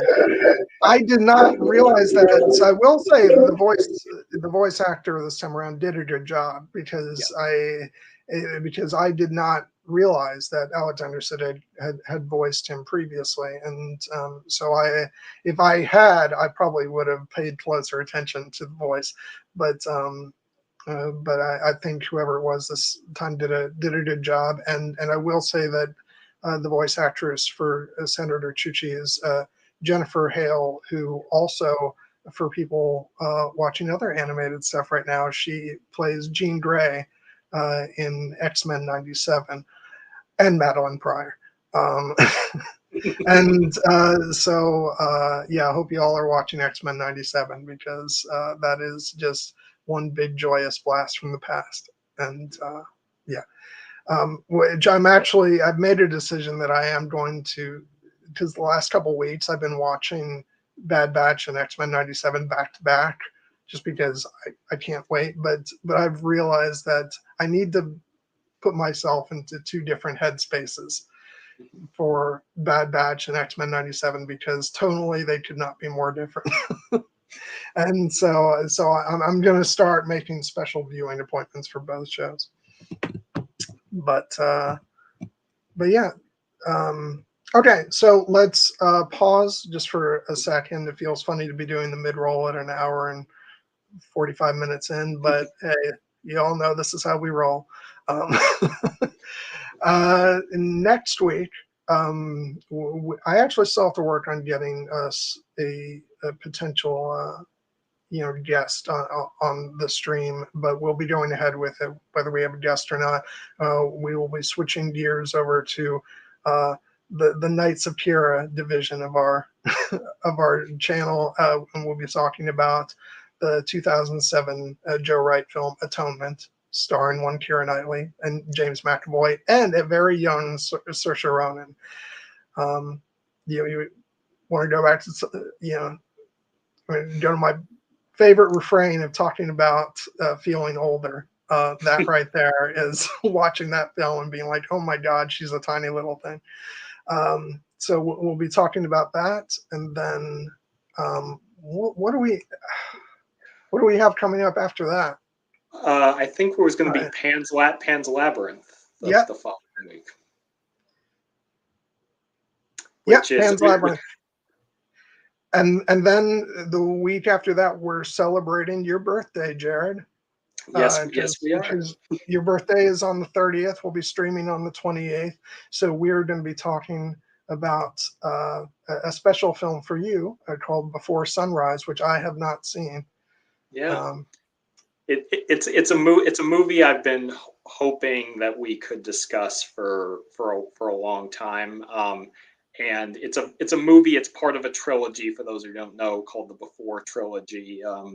3 movies, all starring Ethan Hawke and Julie Delpy, all directed and written by Richard Linklater, with a couple of co-writers, and including Hawke and Delpy themselves. And it's a different kind of movie because they're very, conversational pieces. They're very they're spaced out in time. Each movie, it was filmed 9 years apart, takes place 9 years apart within the characters' lives. This is the first one when the characters are in their early 20s, and it's beautiful. These movies are very important to me specifically. I just love them so much. They're some of my favorite movies ever. I don't know if you'll feel the same way, John. I hope that you do, but it's given the fact that we've sometimes, mostly we've picked movies that we both know and love on this channel, like Atonement, like Pan's Labyrinth, like Oppenheimer, like movies that that we have that shared common interest. Occasionally we've picked out a movie where one of us hasn't seen it, and then like we did Hugo a while back. John introduced me to that, and I'm so glad he did, because that movie's wonderful. So now it's my turn, and I am hoping that we'll be able to have a good discussion about at least the first one. I know we had talked about maybe continuing on and doing the subsequent films in the series. We'll wait on that until we know for sure if you're going to like this first one, because it is a kind of a different movie to talk about. But if you can get on its wavelength, it rewards you so much, and I really do. I'm very happy that we'll get a chance to talk about that. Yeah, because and we can talk about this after. We don't necessarily have to workshop too much, on the actual live stream. But I know that we had kind of mapped out a little bit of our scheduling for the other 2 films. But then, of course, I realized that we were also alternating that with Star Wars. So it may be too much of the same for too long. So, but I think we should focus on it. I'll watch the first one and we'll talk about it, and then we can kind of play it by ear from there. But of course, the other news that I just dropped is that we'll be alternating from there on out with Star Wars coverage. Of course, we'll tackle the last couple episodes of The Bad Batch on May 5th, and then after that, alternating from that week on, we'll be covering the Star Wars prequel films, starting with the 25th anniversary of The Phantom Menace. Which I've really been looking forward to, and I can't wait to see it when it comes back into theaters. And there's going to be a sneak peek of The Acolyte with that too, so that'll be a lot of fun. We had sort of talked about and debated about what Star Wars film we were going to begin with when we did, went through our discussions of the films, but it just seems too good to pass up with the 25th anniversary of episode 1. Like, it's just, we'll just start there, and that means a lot to me, and I'll get to talk for a couple hours about how much I don't care what the popular consensus of the film, has been over the years. I love that movie with a passion, and so we'll have a lot of fun talking about that. But so as you can see, we got a lot to discuss, over the next couple months. So yeah. So anything else before we dive back in? No, I'm very excited to talk about The Phantom Menace. It's an incredibly important movie to me as well. I'm thrilled to be talking about the entire prequel trilogy because I am very much a prequel kid. Those were, the Star Wars movies that were airing when I was a child and helped, turn it into part of the franchise that is probably the most important to me in my life. So we got a lot of great stuff coming up, starting with Atonement next week, which is a movie we both love dearly. A darker movie that has some, darker themes and ideas. Then that's part of the reason we're hoping to have a guest on it. But even if we don't, then we will, make sure we address those themes in full. And I just would say that for those who are wondering about us potential, like how we're going to break things up in the next couple of weeks, everything is evolving, but we just like to give you a preview of what's coming so that you can hopefully watch along with us if you haven't seen it. And we will be talking about the series finale of The Bad Batch on May 5th. That's a certainty. But we won't go completely overboard on the Star Wars. I've not gotten to the point I can convince John to turn this into a purely Star Wars channel, and not that I would want, because we do have other films and interests that we love, but I am very happy about everything that we have coming up, and I hope you'll join us along that journey. Now, originally, I was going to use this time to break into some conversation about, a certain trailer that came out, a couple days ago. But let's save that for the end because we still have quite a bit of Bad Batch discussion to get through, and I don't want to stay away from that for too long. So let's go into the next episode, which is arguably probably the most standalone-ish episode of the season, and but even so, it's still tied to the main narrative of trying to get more information about why the Empire is after Omega and what M count is, which until the episode after this, I think we had given up hope that they would ever say midi-chlorian again. Asajj Ventress is no coward. She will say the word. Yeah. But we get Hunter and Wrecker, going to meet up with one Fennec Shand. Yes. To try and get some information because as Fee tells our heroes, some bounty hunters, wonder who that could be, have been going after targets with high M counts. And we don't get to meet that particular bounty hunter this week. But they go to meet up with Fennec Shand to find out some information. She says she will give them that information, or as we find out later, she will go get the information and get back to them. And so her price is to have them assist her on catching a bounty. And as said earlier, we get our backwater Louisiana, episode of the season. I've seen it described as both Space Louisiana and Space Florida. Apparently, the planet's name is actually Velo if you go to the Star Wars data bank, but it's Space Louisiana. It's Space Louisiana, and complete with space gators, as part of Wrecker's ongoing quest to wonder why is there always a huge monster. Star Wars' answer in this episode is, how about half a dozen huge monsters that you'll have to hog wrestle or gator wrestle, like the crocodile hunter, as part of this mission.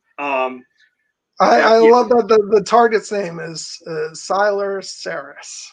That's yes. such a Oh, not just Siler Saris. Siler Saris, the Slayer of Ordo Eris. Say that 5 times fast, which is a nice connection to the Jedi Fallen Order and Survivor video games, if you guys are curious. But yeah, the answer to this question is yes, we will yes. be. I had originally thought to do that during our mid-roll, but as we're taking a bit of time, we're continuing on with our discussion. But if you want to stay till the end, we will be talking about Tales of the Empire, not extensively, but we will. Yeah, be giving our excited thoughts.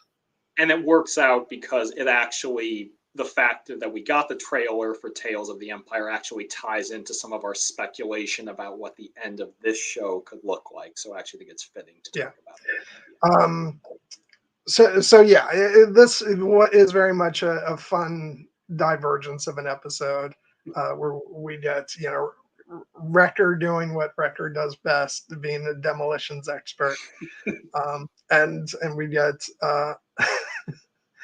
and we get Fennec being great, and yes, of course, the wonderful Ming-Na Wen, comes back to voice Fennec as she has in the past, and it's one of my favorite bits of trivia, the fact that we talked about these animated shows have to be in development, for years before they ever hit our screens, and so the fact that Fennec was being designed to be part of this show, like before we even knew she was going to be a bigger part in the Star Wars universe. Like, it was back when she made her one appearance in The Mandalorian, and we were like, yeah, oh well, I guess that's it for Ming-Na Wen. But and then Filoni and Jennifer Corbett and all them are just in the background giggling at us like evil cackle. But yeah, it's so great to have her back, and I love I love her in these episodes. That's why I don't go in the water. Very wise indeed. And she's used very effectively here because, as alluded to, she was in season 1. She was being sent after Omega. As we later learned, she was actually being hired by Nala Se to protect Omega and get her somewhere safe. And then Nala Se ultimately called off the bounty because she realizes that Omega would be safer with the Bad Batch. And Fennec in this era, she's not evil. But she is very much a bounty hunter for hire, and credits are what is most important to her. She has not gotten to the point that she will get in the Book of Boba Fett, where she learns the value of community and a tribe and building something bigger. She's out for herself in this era. She's not heartless, but she is, she's on a mission. And it's nice to see her like in that capacity, and the kind of the uneasy tension that she has with the Bad Batch. They're willing to work for her, but they're not happy about it. And she knows that they're not sharing as much as they're letting on. They're not doing a very good job of hiding it, to be honest. And I also love that she ends up having a connection with Asajj Ventress, because those are two badass ladies who are very well matched, I would say. Even though we don't really get to see them on screen together. But this episode, as you alluded to, it is probably the closest thing to an episode of the week. Like in previous seasons, this might have been a mission that they went on for Sid, and we'll get to her and the lack of her later. There's a reason for that, but I would say that for Fennec, it was more functional, that they needed to get the information, and Fennec became kind of a route for them to get that information. And I feel like this was probably going to be her only appearance in the show, but it's wonderful to see her again. They used her very effectively, and the fact that she did have a connection with Omega and with the Batch previously makes that feel richer than if they had just introduced a random new character. If you have Ming Na Wen on speed dial, why not use her? She is fantastic. So I'm and it was fun to see them hunt down praying mantis guy in the very much in the swamps of space Louisiana. But yeah, this did feel like a touch of like a splash of old Clone Wars, where they were allowed to get a little weird, on many occasions on that show, but but it was a bit more restrained here. But still, you're looking at this guy and you're like, oh yeah, this is like vintage Clone Wars stuff.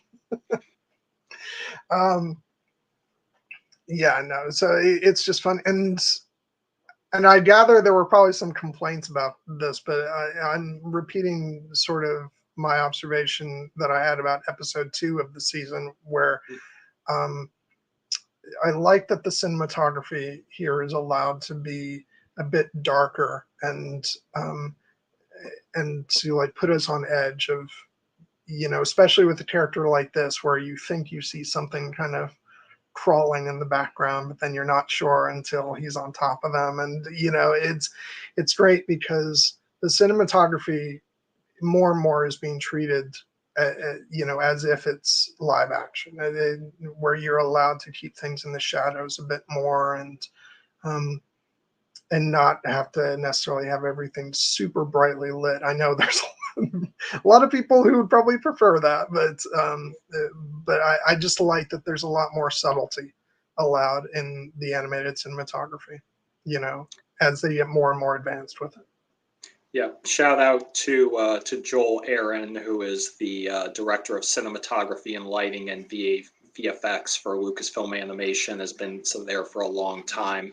Brilliant technician with this kind of stuff. I specifically wanted to shout out his work in the next episode, but this episode as well, playing with these darker tones, which I get people can be frustrated with. I will note that the first time I watched this episode, I watched it on my computer just because I had to, and it was not the episode to do that, because this is an episode where you really need the big screen to appreciate the full contrast. So watch this on the biggest screen possible, and you will get to see all the beautiful details and lighting that. And it's like more and more TV shows, are meant to be watched in a sort of, pseudo theatrical setting of like turn off your lights, and treat it like, a movie theater screening.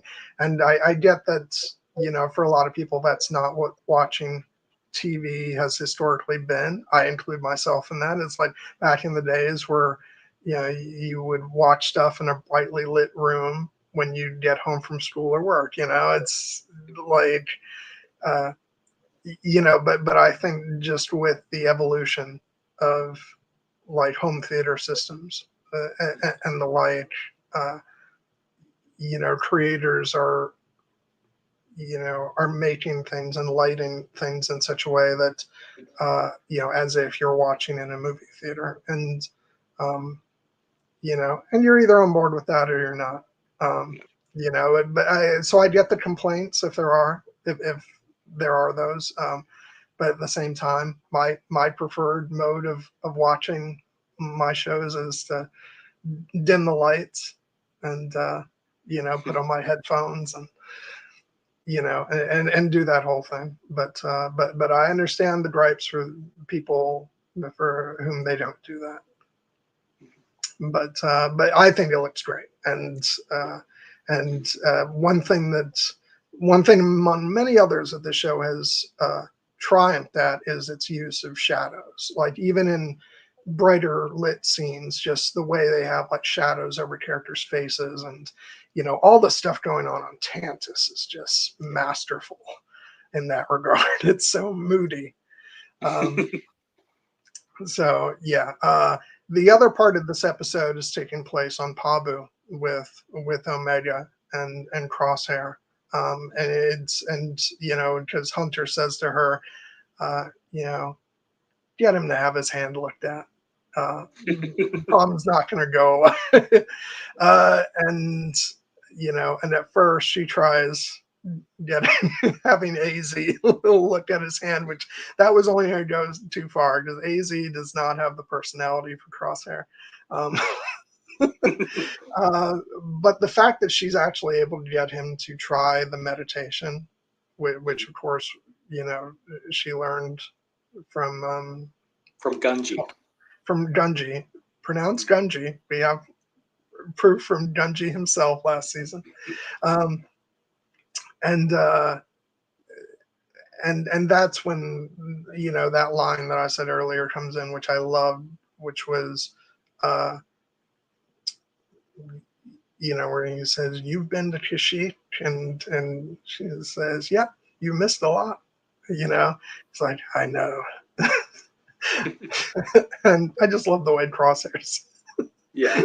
Oh, and it's like, I know. There are so many wonderful little inflections in Dee Bradley Baker's performance of Crosshair in this episode in particular, because as you said, like once Omega manages to convince Crosshair to let AZ have a look at his hand, and he finds out that it's not like a physical injury, it's there's a psychological manifestation, at least in part, going on from his post-traumatic stress and trauma, which is a very real thing, medically speaking. As a doctor, I can say that like this is something we absolutely can and do see. And the treatment for it is not, a pill. It's, finding coping strategies and through counseling and through meditation as well. So this is all very accurate. But in order for it to work, you have to buy in. And Omega is probably the only one who could get Crosshair to do this. AZ with his lack of bedside manner is not going to be able to convince Crosshair to try meditation, but Omega will, because they forged that bond of trust. And she knows it's going to be hard for him. She kind of warns him, like, I have something we could try. And Crosshair's like, I'm not going to like it, am I? And she's like, you don't like anything. And he's like, true. which had me cackling. It's like, perfect. Which, like, just the fact that he would acknowledge that, like, just says so much about their relationship and why I've found it so endearing throughout the season. It's just so wonderful to see Crosshair like this after everything that both he and we as an audience have gone through with his journey over the course of the show. It's just wonderful because, and again, I'm like, if he's headed for a, dark and sad fate, at least we get all this, wonderful goodness in the meantime. And yeah, there's only just a little bit of stuff with them, in this episode, but I really love the time that we did get to spend with them. Yeah, and the fact that it does pay off, like Crosshair is understandably not really vibing with it at first because it's not natural for him to relax his conscious mind in that way. But in fact, there actually is more of a connection because, as he mentioned to Omega back in episode 5, what is being a sniper about? It's about patience. It's about reading your environment. It's about being in the moment. And this is a very different thing, but it also requires you very much to be present. You just have to turn your focus inward rather than outward. And while that may not be natural for Crosshair, Omega gets him to do it. She like has him, he's got it holding his hand very clenched. She turns it up and rests her hand in his, and it calms him. And then he manages to actually start to buy into it. And then we get that absolutely flawlessly gorgeous shot of them all sitting on the rock and staring out at the suns. It's not a twin suns, but very much in the keeping with the imagery we see throughout the saga, and you get that very much that sense of peace and belonging and space and time and healing. This is peace and purpose. This is looking forward to the new dawn. And I do feel like this is going to come back, because now that Omega is in a position where she is, they're going to have to rescue her again. Crosshair is going to have to, find a way to center his emotions and be present in the moment and focused. And, he's probably going to have to make a shot that requires him to, steady his hand in a crucial moment. And I have a feeling he's going to do that by using the techniques that Omega taught him, here. Because it didn't happen in episode 11. We'll get to that. I think that he has more than enough excuses. The fact he was getting shot at, the fact that he had to make that shot on the run. It was not purely that he had a shaky hand and choked. He will get his redemption. But yes. That was, poor Crosshair. That was a limp shot. That was not his best work. Understandably. Anyway, so which then propels us into the next episode, which we've covered a lot about Ventress and what this episode meant for her, but let's talk about what it means for Omega. And she doesn't seem like very eager to try to like buy into the Force, because like she hasn't heard anything about it, or and by her own words, she has been trained very thoroughly, but she's been trained as a soldier, and that's what she wants. She wants to be with her brothers, and and her brothers want to keep her around. Even like Crosshair says, doesn't matter, we're not going to hand her over anyway. It's to them, it's just all like the thought of actually letting her go, and having her go off onto some other path, like that's not even in their minds. Like that's not going to happen. We're keeping her close to us, we're keeping her safe. And so I think my thought is that we are going to build up to the end of the season with them having to make a choice to let her go, and maybe that path is with Ventress. That would certainly feed into what we were talking about before about what we think the next animated show may be. But she doesn't seem like she's in a place where that's something she would want. Her focus is very much on not only her brothers in the form of Hunter, Wrecker, and Crosshair, but also the brothers that she had to leave behind on Tantiss. And one of my favorite lines of the season comes from Point of No Return, which we'll talk more about in a bit, which is when she says, focus on the larger mission, Crosshair. I'm only a small part of it. And she's the only one of the batch who really, is thinking that way. Hunter has just been all about, I need to protect my squad. Yeah. And that's, and that's as far as he's taking anything. But she has the larger, the larger mission in mind. She's very much in that way on the same page with Echo, in that the larger mission really is to save the clones on a larger scale. And so I don't think for her, like going off to learn the Force and be a Jedi, like that's not even something that she's interested in at this point. But it is what's putting her in danger. The fact that she potentially has those abilities. And I think Crosshair calls it correctly when he says to Ventress, you are lying. And that she very much is Force sensitive. Yeah, my overwhelming feeling that I got from this episode was this is endgame stuff. Not just in terms of like plot mechanics, but specifically for the character of Omega and where the journey that she's been on and where her journey might be leading her. because Omega has grown so much over the course of this show. And she has learned a great deal, and she's been a positive influence on everybody. She has very much, in my view, throughout her entire arc, embodied what it means to be in tune with the light side of the Force.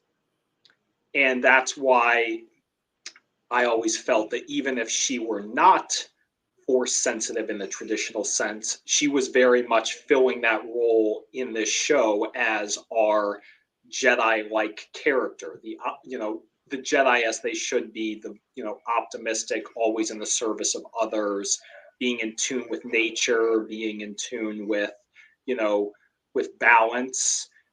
And I feel like she is never more embodied that than she has in this season as she has continued to mature. She is still a kid. She does still get, tied up with certain childish things that she should. She's like, what, 13, 14 years old? And we see a bit of that in this episode where she does have her like brattier side come out when Ventress is testing her, and she's like, oh, this rock is slippery, this isn't working, I don't feel anything, I bet you can't even do this.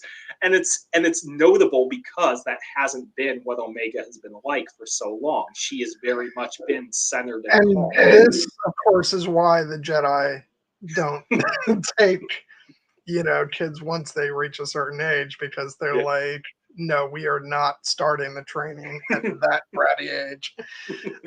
But it's also easier to, bring them into it when they're really young. Yeah, which is a whole other conversation. But it's really about, at that age, the fact that you're open to possibilities. One of the reasons that it seems like adults often don't have the same connection is because when you learn these experiences and you learn what can't be done or what you think can't be done, it closes you off. That's the whole idea in The Empire Strikes Back with Luke, struggling to lift the X-wing, the whole "you want the impossible" scene, and then when Yoda proves that it is in fact possible, and Luke is just flabbergasted and says, "I don't believe it," and Yoda just looks at them very solemnly and says, "That is why you fail." Children believe. Children are open to the possible. And Omega has been very much that character, because no matter how great the odds were, she is always like, we can do this. Me and my brothers, we can do this. We can free these people. We can help these people. We can be together. We can, do good in this galaxy. And I think that she has been a tremendous ambassador for that message, and she's influenced, other characters to be better because of it. But being a child, she does still have certain things that she needs to work through. And I think the biggest issue of all that she needs to resolve is the one that she will have to deal with at the end of this series. It's the idea that when the time comes, you need to be able to let go. Not in the sense of that, oh, you must be alone, but just when the path, you're faced with a choice and a path that requires you to be in service of something bigger than yourself, you can't think selfishly, you need to think selflessly. And if the thing that would cause Omega to ultimately realize that perhaps she might need to leave her brothers behind, and whether it's to go off with Ventress or just, to follow some other path, it would not be the idea that oh, well, I want to wield a lightsaber and, be a Jedi and do things that way. It would be, this is the route I can be on to do the most good and to protect the people and keep the people I love safe. Echo made a choice like that in season 2. He's like, I'm going where I'm needed. And Omega didn't understand that at the time. She will, I think, by the end. And this episode was an essential part of getting her there, because whether or not Omega is Force sensitive in the traditional sense, Ventress reminds us that, everyone has the Force or the potential to use the Force. We just saw that in Ahsoka with Sabine. It doesn't really matter what your midi-chlorian count is if you're willing to work and train. Training is what makes you a Jedi, not having a high midi-chlorian count. But it takes work, it takes commitment. It is different than being a soldier, which is what Omega has often been trained to be by her brothers in this era. So if she wants to explore this other path, then she probably will need to, learn to let go and follow her own path. And she'll be ready to do that if the time comes. I would argue she does it at the end of episode 11 a bit, which is what we get to. She's been so incredibly mature and thoughtful and, selfless in all of her actions. She has been embodying the best of the Jedi, even if she didn't really even know what that word meant until recently. And whether or not Asajj Ventress is the character who will continue to guide her on that path or just got her started in that way, I do think that will ultimately be her path, is a more selfless road towards, a more open, path that leads her away from the life of being a soldier. I think all the batch are going to have to learn how to not be soldiers anymore, but they may get there in different ways. And I think Omega's may lead her on a different hunter. It'd be really interesting what with the ending of the season setting up, saving force sensitive children. If her ending for the show is about going off on a certain path, shall we say, with a couple other characters, rescuing, young force sensitive children, and just saying, it seems to fit. And it'd be interesting if they were already setting us up for the next show, even with Obi-Wan Kenobi, about setting up the path. And I would just say, if that's where they're going to, well played, because that's what we've been talking about. Lucasfilm always has the balls up in the air,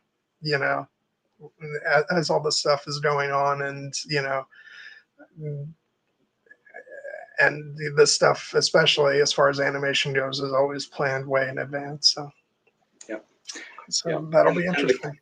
And if you've read Dark Disciple, the character of Asajj Ventress, the final episode of that arc that was the book was supposed to be based on was called The Path. It was a different context in that story, but Quinlan Voss has been connected to the Path. Asajj Ventress is connected with the Path. I have a feeling that may be the path that Omega finds herself on, because that's where she can do the most good. If that is what she ultimately wants, which it may not be, but I have a feeling that she will make that selfless choice. And this episode was about opening her mind to that possibility. When she doesn't believe it's possible, and then Ventress shows her it's possible by calming yet another huge monster.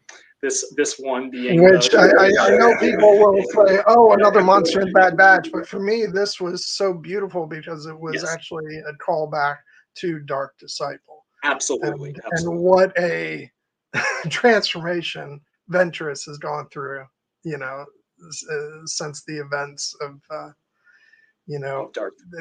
At least the start of that story. And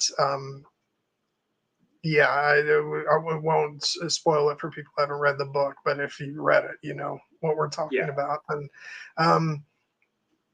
it's and by the way, I should also say that sequence also gives us like great Ventress hair, especially when she's under the water. She has the best hair in the galaxy when it's wet this side of Hauser. So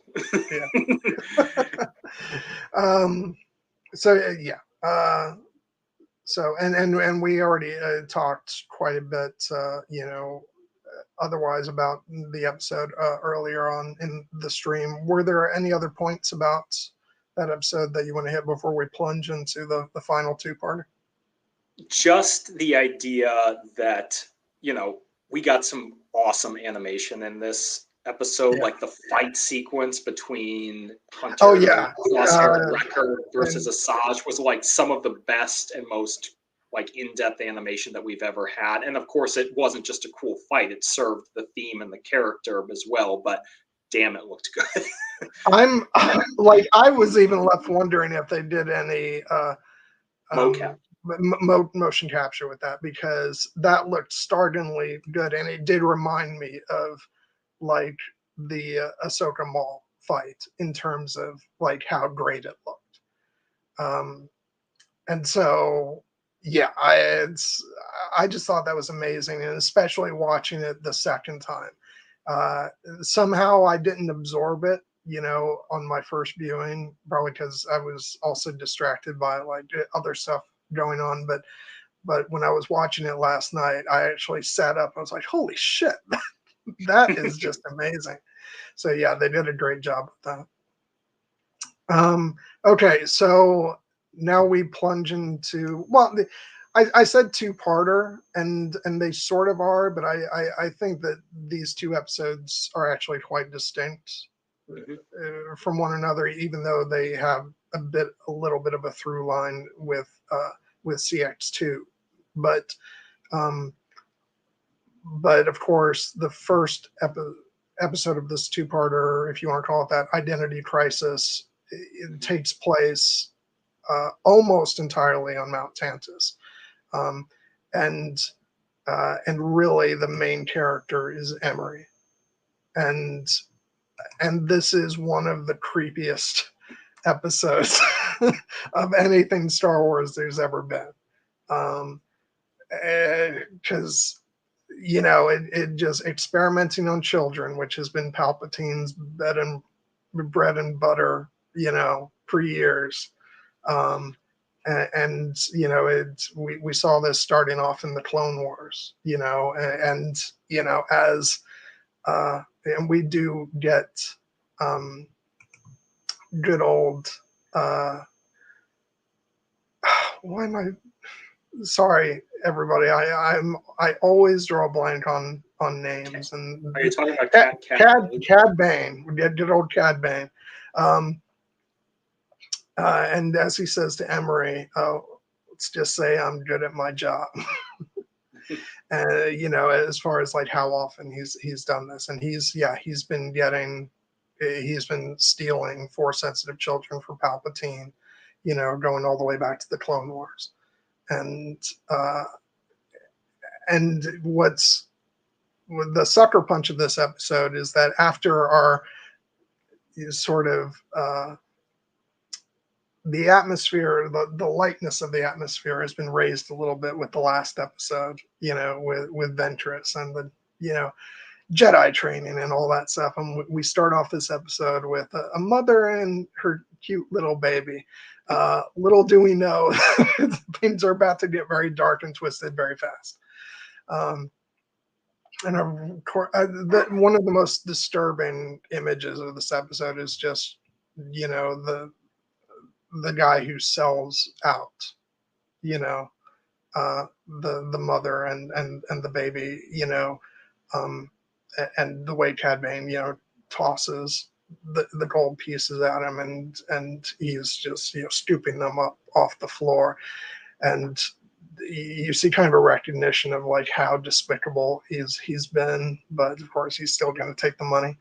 And it's just like, this is just really dark and disturbing subject matter, and very heavy for something that's, at least is at least partially aimed at a younger audience.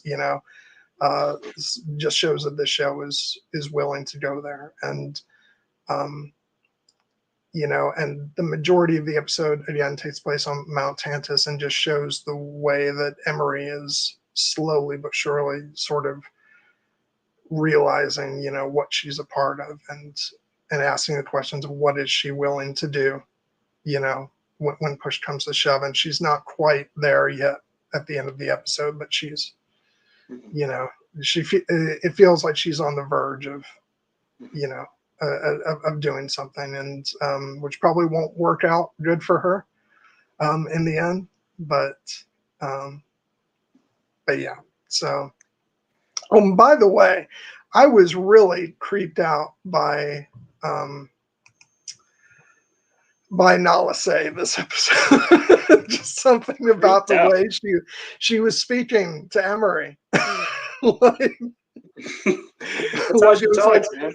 I know, but it's like she was taking her time, you know, quite a bit more, almost like I'm extra judging you.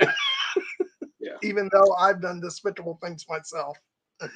But no, I thought that she was great, and but it was just very disquieting in a disquieting episode. Just the slowness with which she speaks. I think that was used to great effect.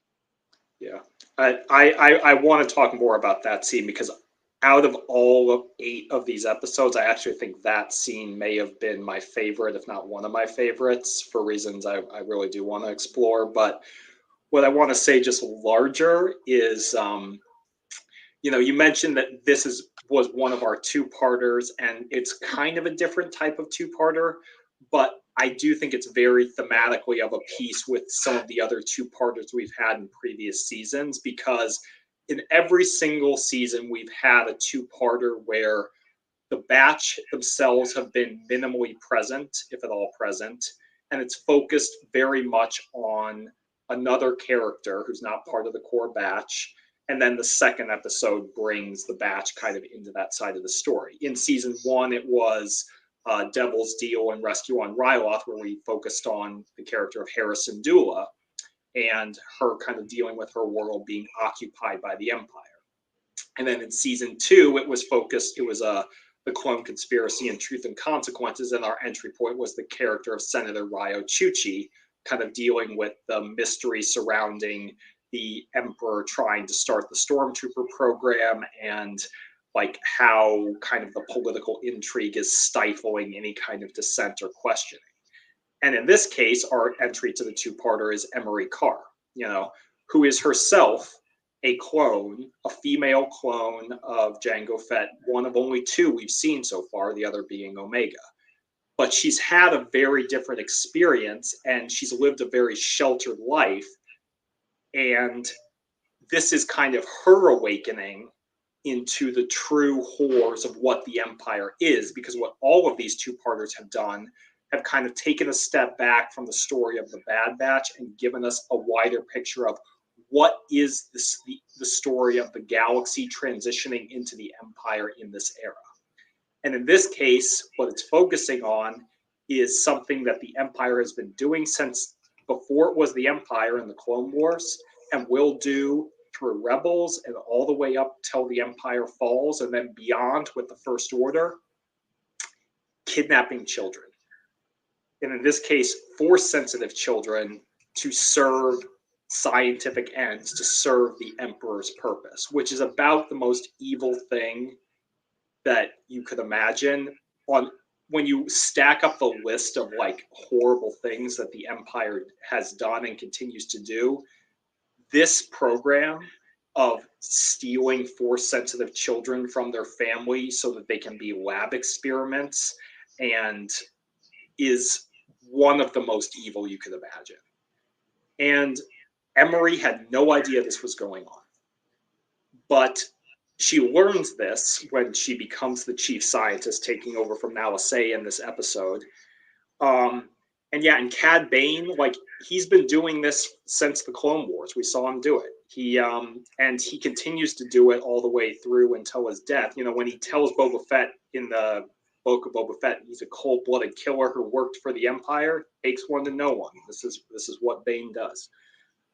But Emery didn't know that the Empire was this evil, even though she may have had an idea, because we do learn a little bit more about her backstory in that scene with Nala Se that I mentioned. We learn that she was a mistake or an aberration who was meant to be discarded. And one of the, you know, she's voiced by Keisha Castle-Hughes, who I feel is a wonderful actress. I loved her in Whale Rider. She's also been in Game of Thrones, and she was Queen Applewood in Revenge of the Sith. But this is her showcase, and she the vocal performance she gives in that scene with Nala Se is outstanding because it tells us so much without giving us specific details. When she comes to Nala Se, having learned the truth about what the Empire is doing with these kids, and she is kind of accusatory, and she tells Nala Se, they're children like I was. Was your plan to discard them too? There's a lifetime in that entire sentence of probably a girl who was born and was viewed as a mistake and was slated to be thrown away, and someone stepped in and saved her. Maybe it was Hemlock, but that wasn't a blessing because she has lived a life of being confined and, kept away from anything that she might question. She very much has Stockholm syndrome. She seems like the type of character who doesn't believe it's possible for her to have something better, to escape. She seems very resigned, but she might be breaking out of that because she's seeing herself in these kids. And the line that I just found so powerful in that sequence was when she's talking to Nala Se and she says, they don't belong here. And Nala Se's like, no, they don't, but none of this was my choice. I had to protect Omega. And she's like, what about the other kids? And Nala Se says, I did what I could. Now they will look to you. What will you do, Emery? And Emery just sounds like anguished when she says, there's nothing I can do. I don't have that kind of power. And then Nala Se just looks at her with her very strange alien eyes, but says very softly, very quietly, don't you? And then she just, and then Emery just leaves. That line is so essential. It is so important. It might be the story of every clone in this era. I don't have that kind of power. There's nothing I can do. I don't have that kind of power. Don't you? The answer is they do. Yeah. Every clone has that power to make that choice, and Emery will have to make hers. And this was the start of her awakening. And can I just say that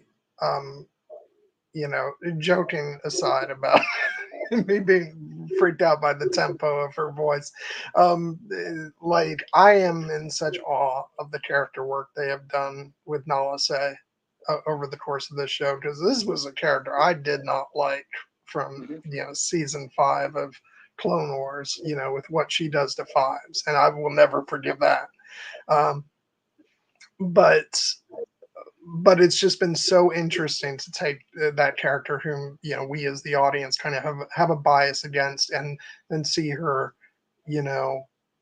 go through this kind of crisis of having this bond with this child with Omega, and what she's kind of been willing to do to protect her, and now she's calling on Emery to to make a decision to do what she can to save these children. And it's great. It's this wonderful these shades of gray in a character like this that is neither good nor bad. It's just wonderful to see. Yeah, and it goes to what we were talking about earlier, the idea that it's never too late to make a better choice, to try to be better. I fully agree. Like, Nala Se, when she was first introduced, was not a good character. She was a great character in construction, but morally, she was not a good character. She was very much the epitome of what Hemlock is in this show. The cold, emotionally distant scientist who views these experiments, these people, as things, as specimens, as property. And we hated her for that in the Clone Wars because she was putting that onto Fives, a character that we loved. And she was very much like, these clones are defective. It's time to throw them away. It's time to dispose of them, and also to conceal the larger conspiracy about the inhibitor chips. And she did all those things. And as you say, we don't need to forgive her for those things. But that was not all of who she is. She is not heartless. She does have a very sincere attachment to Omega. It's not, Hemlock thinks she's just trying to protect the secret of Omega's blood. That's not the case. It's one of my favorite things about their dynamic is that he can't even conceive of the notion that she just cares for Omega. Yeah. And that's it. That's why she's protecting her. Yeah.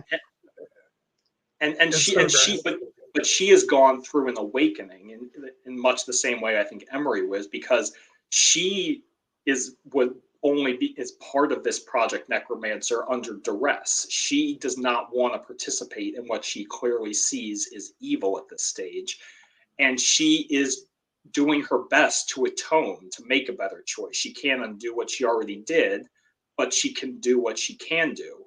And in this state, she was essential in helping Omega escape the first time, and she's being punished for it. And I have a feeling that her fate is not going to be a good one. I would be very surprised if she makes it out of this show alive, to be honest. But she's done what she needed to do, and now, as she says, they will look to you, Emery. And Emery will have to make that choice for herself.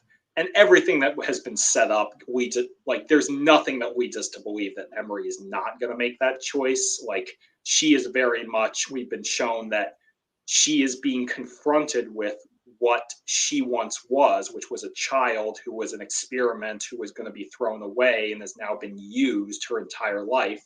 And she's seeing that when she looks at the data pad and sees Omega. She sees herself, perhaps for the first time. Omega was like, it's so nice to have a sister. I'm not alone. Emery's just looked at her quizzically. She didn't feel that connection. Now she does. But we see she kept Lula. She kept the straw Lula. She did not throw it away. And then she gives it to the young child who is, upset with her because she sees her as having lied and having been a part of this cold, heartless endeavor. And Emery, this episode is one of the darkest things we've ever seen in Star Wars animation, but it does end on a note of hope because it ends with Emery choosing to give that straw Lula to the child, and we see her looking over her from a distance. And there's a small smile and there's a hopeful note in the music that it ends. And we realize Emery is in the process of making the right choice, of finding a way to be better. She may not have never known that she could, but she can. She has that power. I don't have that kind of power. Don't you? Emery does. She does, and she will use it. Yeah. I will say that it was fun for me. I think when I turn on this show, and my dad passes through the room, there's, times when he's kind of like, oh, John watching his Star Wars cartoon again. But I was watching this in the morning while he was sitting on the couch, and I could feel throughout as the episode went on, that tension of him being like, damn, this isn't a kid's cartoon. Just in the tone and the story being told. And so that was fun for me. It felt like, even though he didn't say anything, you can feel that there's a reaction happening in the person that's sitting across from you. So that I took that as a little victory to kind of show him that, see, just because it's animated does not mean it's, it's a lesser form of storytelling. So now I just need to do that with every other audience, potential audience member. I felt like this was one of the strongest episodes of the entire season. Of the series, honestly. Of the series, yeah. It was just a standout, and I loved it.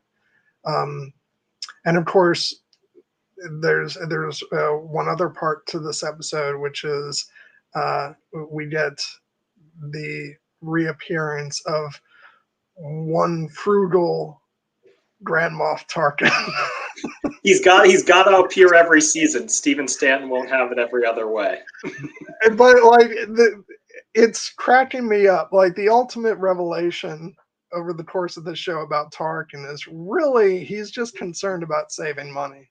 That's all it is. Yeah. That's what drives everything for him.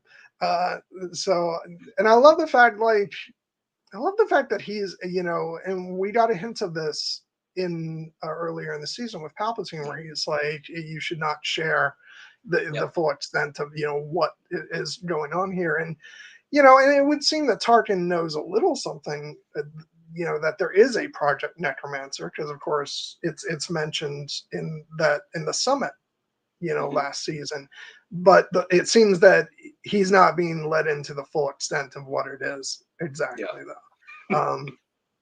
And it's like, this is going to backfire so bad on Hemlock. Like he should really, like, as a Star Wars villain, he needs to see this coming. Like, like the one thing you don't do is have the only person in your corner being Palpatine.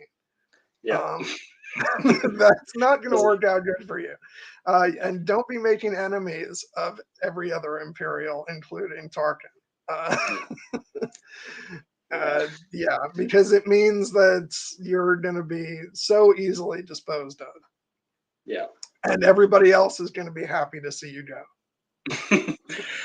Yeah. The Empire is very much a kind of structure where it's like you will screw over anyone you can to get to the top, and you will hey Cassie, it's just like there's no trust. It's all political gamesmanship and rivalry. Again, as Eric says, you almost feel bad for Hemlock having to deal with Tarkin. It's two characters who are not morally good people at all. You're both you really kind of dislike them both, but you can relate to Hemlock in the sense of he's just he's Tarkin is the co-worker who's parachuting in and who has a little bit of power over him, but now Hemlock has the power because he's in the know, and he's going to be like, God, you're calling me to account for make me account for this money. Well, I'm telling you, you don't know what's going on. Oh, I'm afraid that's classified.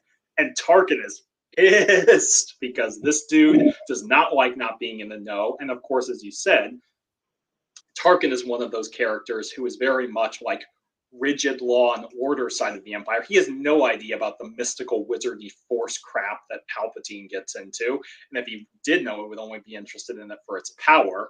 So he has no idea about Project Necromancer and the idea that Palpatine wants to live forever. Because Tarkin probably thinks, maybe one day I could be Emperor if I get up there. And so, and when he's threatening Hemlock with all these things you better hope that this project shows results or it's not going to be good for you. He has no freaking idea what the project even is. He just wants to take Hemlock down a peg, and Hemlock is just yeah, just give me the money, shut up and be gone. But you can see Hemlock is feeling the pressure, because as soon as he turns off that call, that's when he dials up CX2 and is like, I need results. Give me results now. Oh, and something that I really paid attention to on my second viewing was the others aren't ready to join you yet. It's we're heading to a climax, where either, a larger line of CX troopers are going to be ready, or that's the end game to stop the production of those troopers, along with saving the children.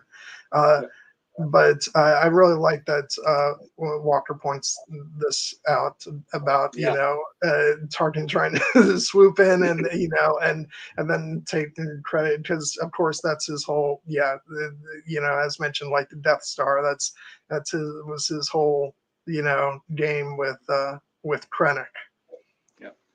And that's what he ends up doing. It's oh, good old Krennic. It makes me want to watch Rogue One again, and kind of hope that we get more of Krennic. I'm not sure if he's rumored to appear in season 2 of Andor or not, but either way, I'd like to see more of him at some point.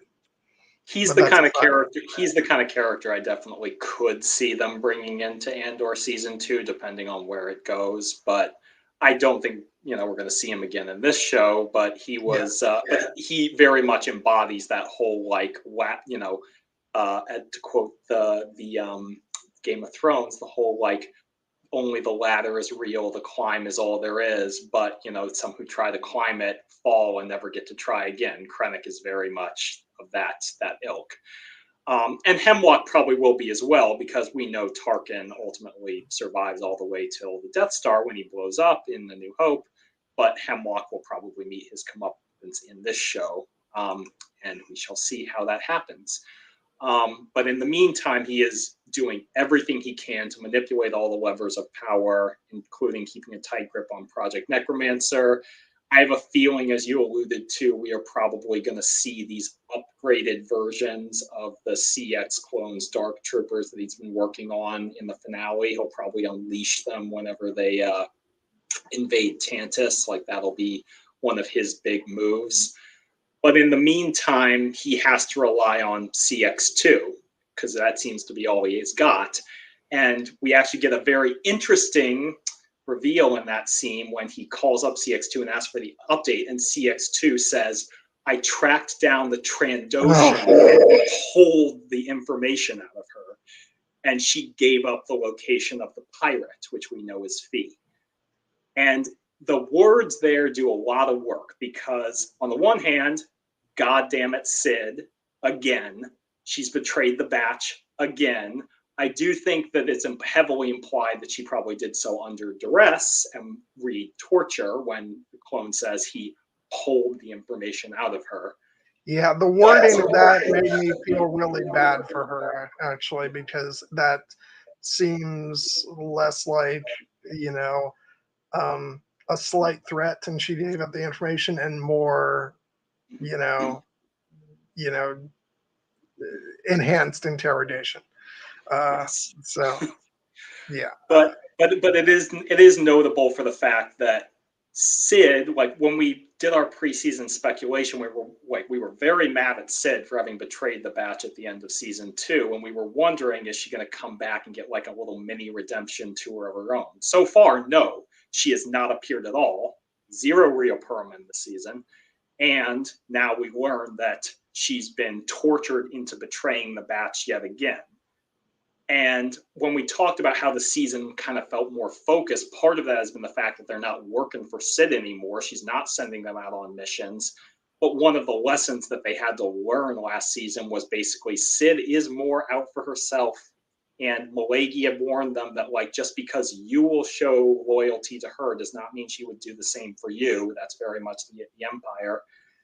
And while I do feel bad for Sid if she was tortured, we only have 4 episodes left. I am starting to wonder if Sid is done in this show, and the lesson that we are, that we feared for her is the idea that this, she, you can't trust everybody, and people who, look out for themselves in the area of the Empire are gonna just be used and abused and thrown away.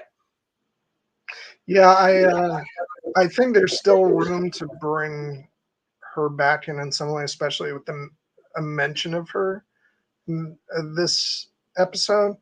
But also I can just as easily see that as being a really disturbing,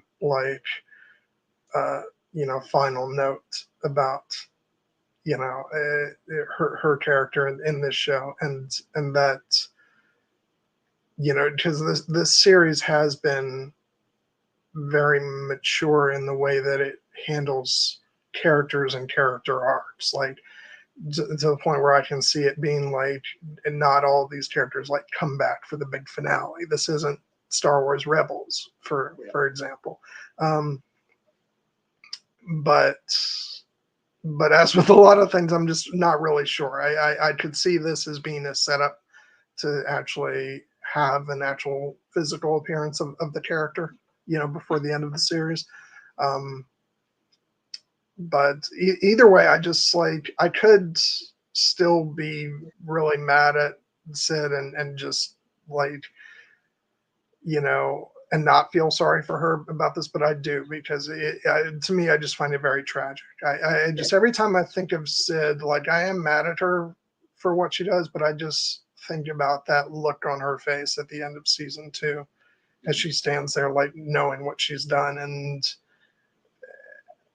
then with hearing this of, such cold words, I tracked down the Trandoshan and extracted the information from it. It's just like, this is what the Empire is, and and so and so yeah, I just feel, it just makes me feel really sad, and and if we don't get anything more from Sid, I just look at it as a very tragic character arc, um,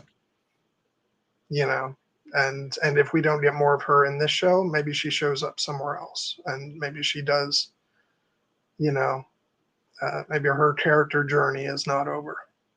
But we'll see. I just found it. I just found the way that was phrased was just so sad. Yeah. It was really dark. Yeah, and it is meant to be a tragedy, as you said. Like, Sid was not evil. Sid was selfish. But unfortunately, as we, George Lucas often talks about the fact, what is one of the things that leads you to the dark side is the idea of greed and selfishness. And Sid very much embodied both of those. And then she paid for it, and our main characters paid for it.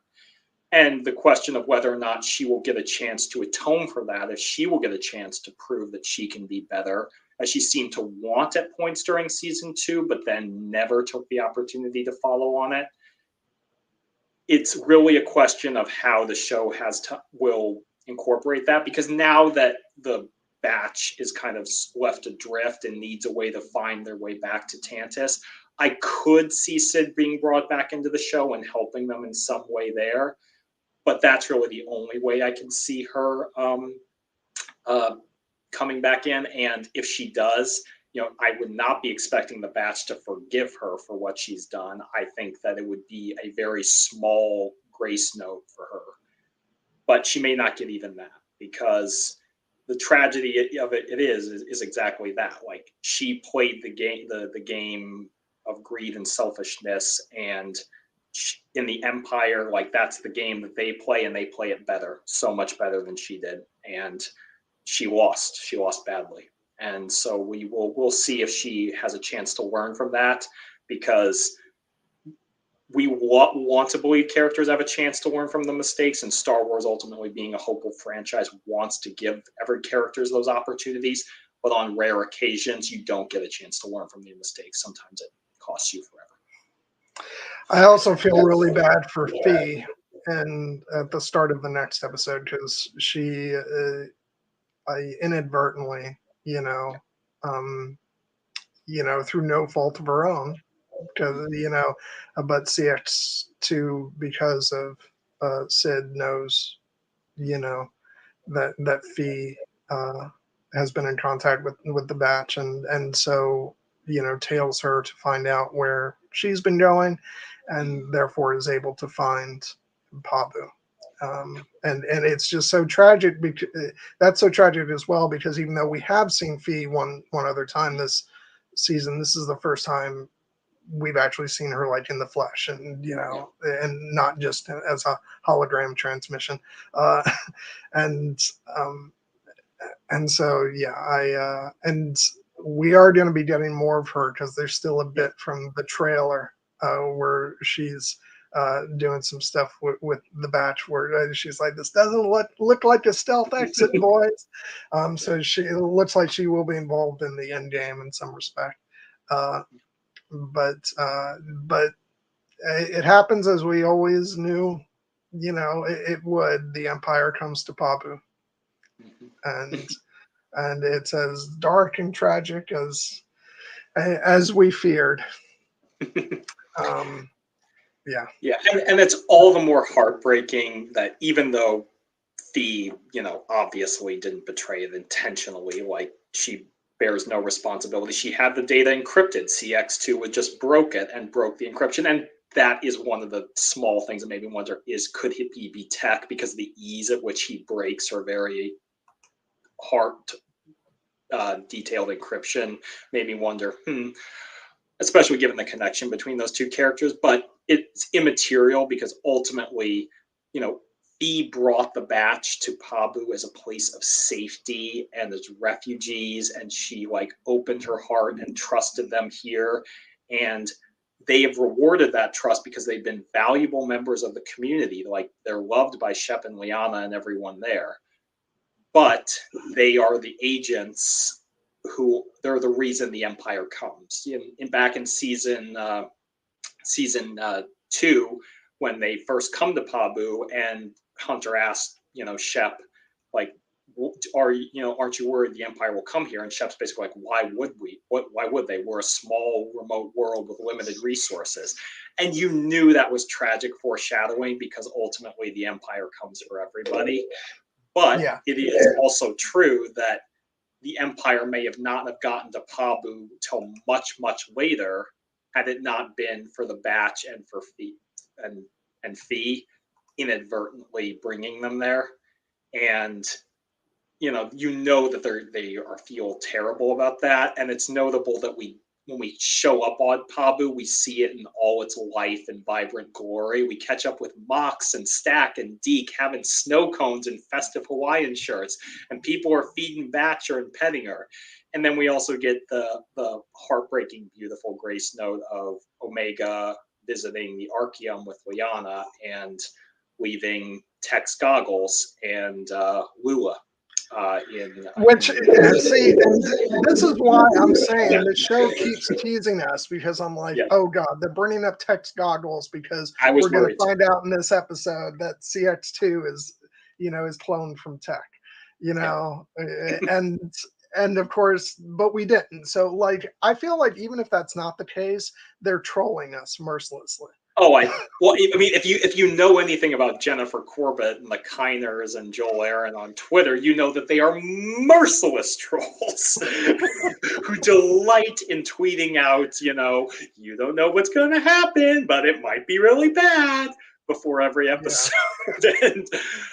and they're doing that with us here. But you're right. When I saw that Omega was leaving the goggles in the Archeum, like this last reminder of Tech, and laying him to rest, I thought it was a beautiful moment, but it also made me wonder, oh god, this is when they're gonna drop the hammer and reveal that CX2 is actually Tech.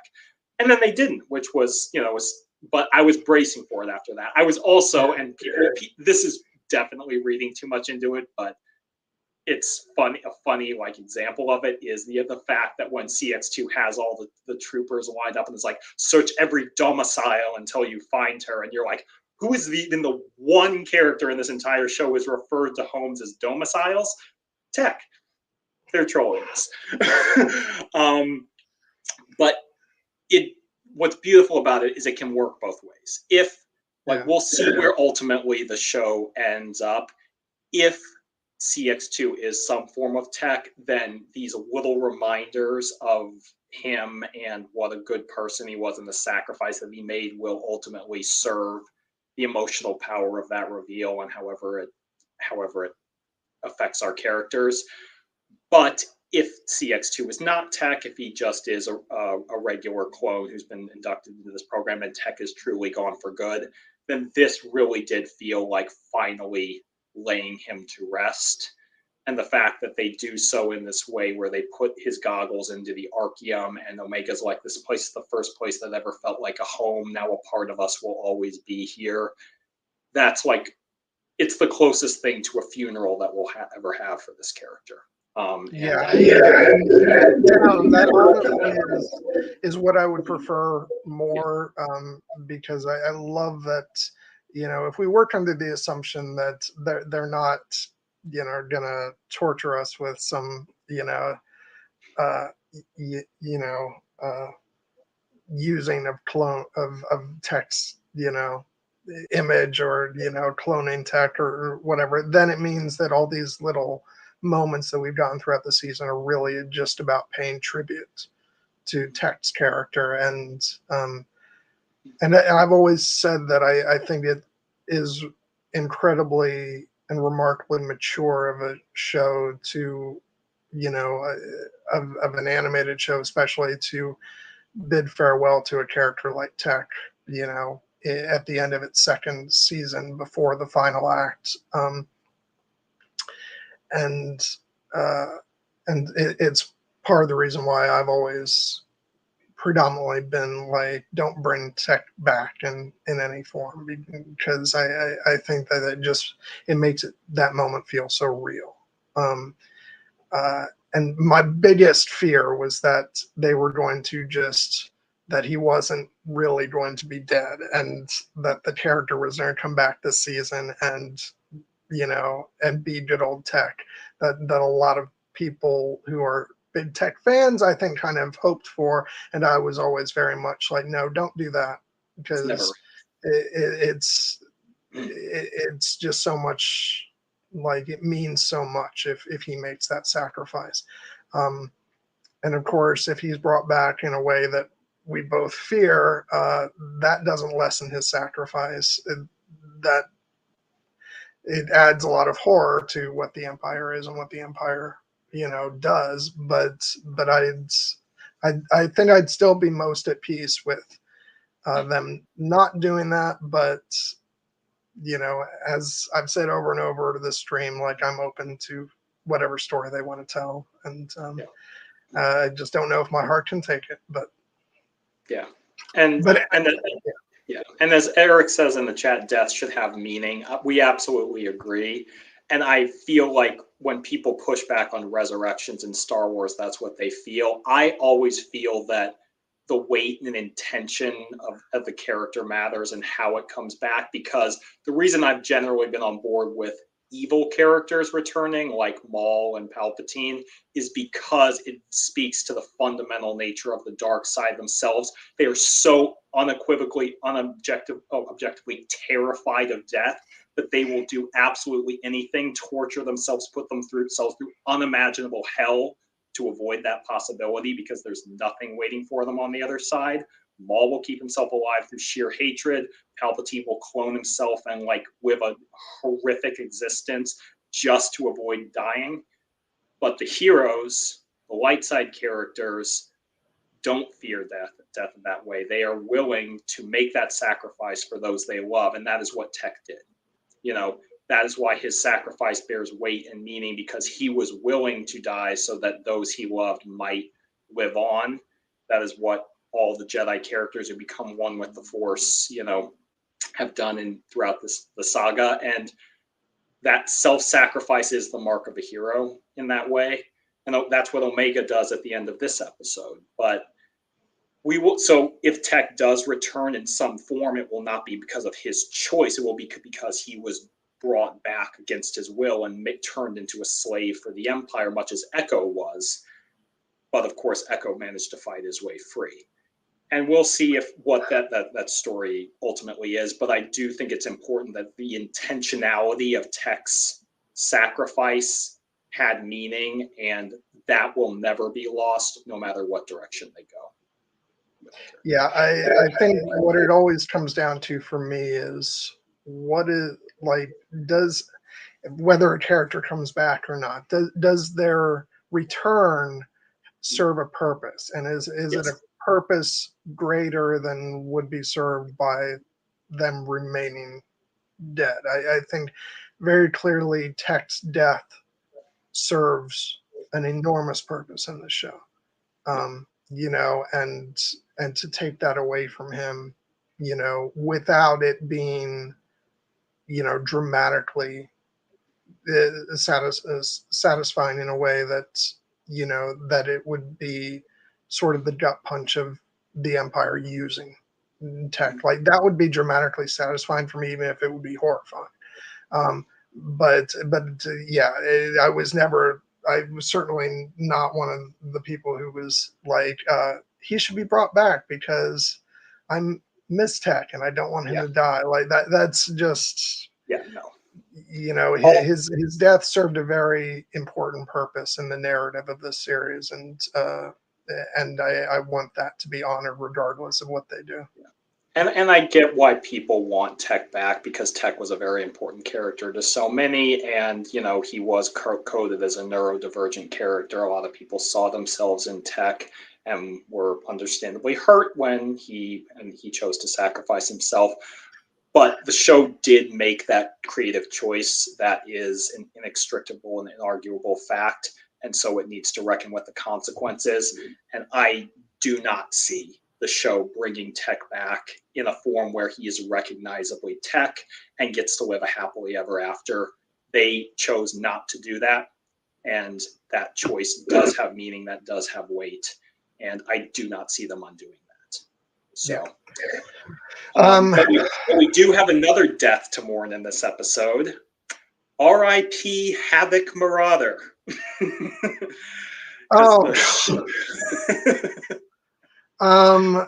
Yeah, no, that was not cool. And boy, do you know the show's coming to an end now. The Marauder, but at least Gonky was not in the ship.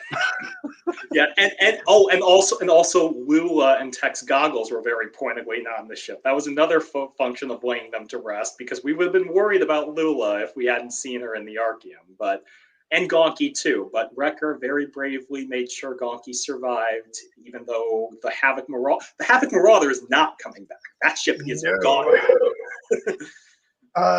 Yeah, that ship has blown up. Yeah, and I'm not too worried about Wrecker. He's Wrecker. He'll be fine. He's just put out of commission this episode to raise the tension and up the stakes, and to the point where it's very purposefully to separate Omega from her brothers bit by bit, and and it eventually comes to the point where she's just with Crosshair, and she makes the decision to take the calculated risk of surrendering herself on the hope that Crosshair will be able to attach a tractor to the ship, and as we've already discussed, that is less than successful. And so it just leaves us in this place of despair at the end of the episode once again. It's like, oh no, the Empire has her again, and again we have no idea where Mount Tantiss is. So yeah, and I can get how some might feel like, oh, we're just right back where we started, but we're not. And it's very important to emphasize that, because intentionality matters, choices matter, and it really cannot be overstated just how monumentally important it is that it is Omega's choice to sacrifice herself in this way and go back to Tantiss, which is one of the things that, even though she wanted to get back here to free the other clones, she's now going back as a prisoner.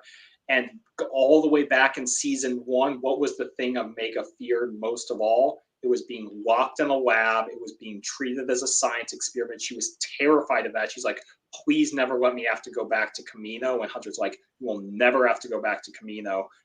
They did have to go back to Camino, but that was kind of to save Hunter. Like, she made that sacrifice there. Here, she is making very much the choice, like, no, I want to try and save as many people as I can. I want to try to save my brothers in the batch. I want to try to save the other clones on Tantiss. I want to try to save the people of Pabu. The Empire knows I'm here. They will not stop until they have me. They will stop at nothing. They will kill anyone and inflict untold horrors until they have me. So let them have me so this can stop. And that, going back to what we talked about in episode 9, that is the choice that a hero makes, that a Jedi makes, that a servant of the light side makes. Because that's what heroes do. Indeed, yes. And it might seem cheesy to some, but it is the honest goddamn truth, because in Star Wars, I did have Thor on the brain because of our other conversations. Indeed. Yeah. But yeah, she makes that choice willingly and selflessly. And that moment when we see her at the ship at the end with CX2, when they're returning to Tantiss. And what does she do? I mean, she takes off her helmet, she breathes, she centers herself, she is ready. She knows what she's doing it with intentionality. And even if she knows or doesn't know whether or not they managed to get the tracker onto the ship, we know that they didn't, which is a setback. But it would not have changed Omega's choice, even if she had known they wouldn't be able to track her. She knows this is what she has to do, and this time she's going back to Tantiss with eyes wide open, and she will be ready. And I have a feeling that now when she gets there and is reunited with Emery, Emery will now be in a position to be open to Omega's influence, and that will be the catalyst that starts the fire on Tantiss, lights the spark that will burn the Project Necromancer down. And I go back to what I said earlier, that my favorite line of this episode is when Omega says to Crosshair, focus on the bigger mission, Crosshair. I'm only a small part of it. She has her eyes on the larger mission, which for better or for worse is not something that Hunter and the rest of them have been concerned with. Their priority has been keeping her and their family safe. But Omega has been more in line with what Echo and Rex have been, trying to do. That's her priority. And so the fact that she's making this choice, that's not, it's not going back to the beginning of the season. That's her planting her foot down and saying, we have to do this. We have to find a way to get them out. And so she takes this risk knowing that there's a possibility that she'll be taken back, without,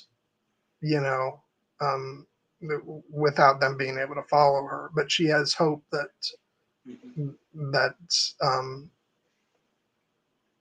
this will be the step that needs to be taken to finish this. And also there's Pabu. She's like, she's not going to let this planet suffer, although like it's so heart-wrenching when CX2 then says, then you never should have come here.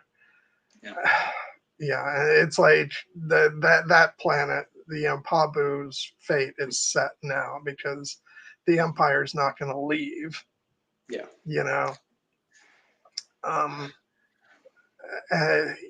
So I think but I do think it's a very mature step that Omega takes, and I think it's going to be, she's making this decision, and for better, for worse, it's, I think Hunter is going to have to come to terms with this ultimately. If he wants to save his family, he's got to also, it's now one and the same with saving the rest of the clones and being part of the larger mission. I love Hunter, but he has always been, much more focused on, if we can live a quiet life, we should. Yeah. But sometimes fate is at play, and sometimes those decisions are taken out of your hands. And as far as Omega is concerned, like she can't let other people suffer, to give her a more comfortable life. She's going to, if need be, sacrifice herself for the greater good. Yeah. And that is a choice that it is so important that Crosshair understands and Crosshair lets her make, despite how important, that she has been to him and like bringing him back to the light. He has the same instinct as Hunter, like, no, absolutely not, you can't do this. But then he lets her make that choice, as Hunter has in the past. But Hunter, certainly was not going to be willing to let her do this. Crosshair will, because Crosshair understands. He's been to Tantiss. He knows what awaits her there, and he knows how important it is for Omega that they do this. And now he's on board. He's on board with her mission. And he, unfortunately, is not able to help her by getting the tracker onto the ship. And I do think it's important that, you know, they set it up that like he was interfered with by the other clones. It wasn't a case of like he had to take the shot and he just missed. I think that would be a different story. I think this is a case of it's more emotionally resonant that he did everything he could and he still couldn't help her in that moment. But now he will stop at nothing, and Hunter will stop at nothing, and Wrecker will stop at nothing. They have passed the point of no return. And I think that, you know, however they ultimately find Tantiss, that'll probably be the logistical question of the next episode. The one thing that we haven't seen in the trailer from the preseason, as you know, that is them stealing the Juggernaut tank and escaping with Fee's assistance. I would bet that is them going on some kind of mission to find how to locate Tantiss and then having to make a quick getaway. But from then on, we're in the dark. We have probably no trailer footage to help us, but we know where this is going, that all roads lead to Tantiss and all roads lead to the characters having to make these choices in the service of the greater good and finding out what their power is to make those choices. You know, again, as Emery said, I don't have that kind of power. Now let's saying, don't you? Every clone will make that choice for themselves. And together, I think that they will be able to bring Tantiss down and win this victory for their brothers. And in doing so, deal a serious blow to Palpatine and to Hemlock and to everyone who views the clones as disposable numbers and specimens and assets and every other dehumanizing word we've heard throughout the show. No, the clones are people. They have agency. They will make the choice, and those choices will have the power to deal a serious threat to the Empire, even if they ultimately can't save everybody. And 4 episodes. That's what we got as we're waiting for all that to unfold.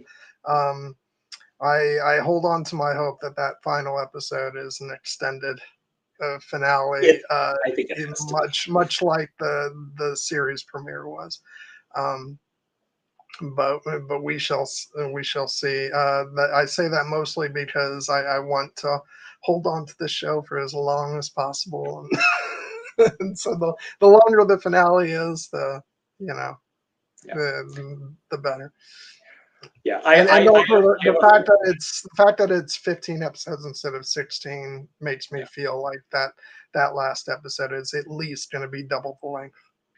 I think it will, and I think it's probably just a case of like in previous seasons they had the 2-part finale and there was a natural breaking point and they just split it there and made it 2 episodes. I think in this case they probably just like it's just all the way through, so let's just combine them and make it 1 episode. I don't think it's going to be a regular length episode, but maybe it'll be as long as the series premiere Aftermath. That would be wonderful.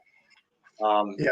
And I totally agree with what Walker said there in the chat about it's so important what Omega said to Crosshair, and you know she's learning the lesson that Echo had told her about going where she's needed, and I have a feeling that she will continue to learn that lesson as she, you know, reaches the growth of her character arc in this era. Because you know Omega has very much been the point of view character that you know.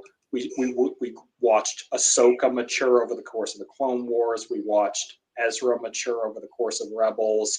Kaz mature over the course of Resistance. Omega has been that character for the Bad Batch, and she's already come so far.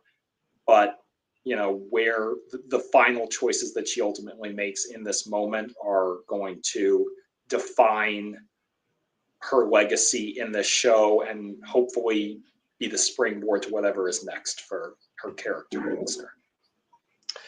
Well said, and a good note on which to draw our Bad Batch discussion to a close. Is there anything else you wanted to mention? Because I think we're going to, even though we're at 3.5 hours. We did promise some Yeah. Tales of the Empire discussion. So, but Yeah. any final thoughts on the Bad Batch? Yeah, no, I mean, just these episodes were great.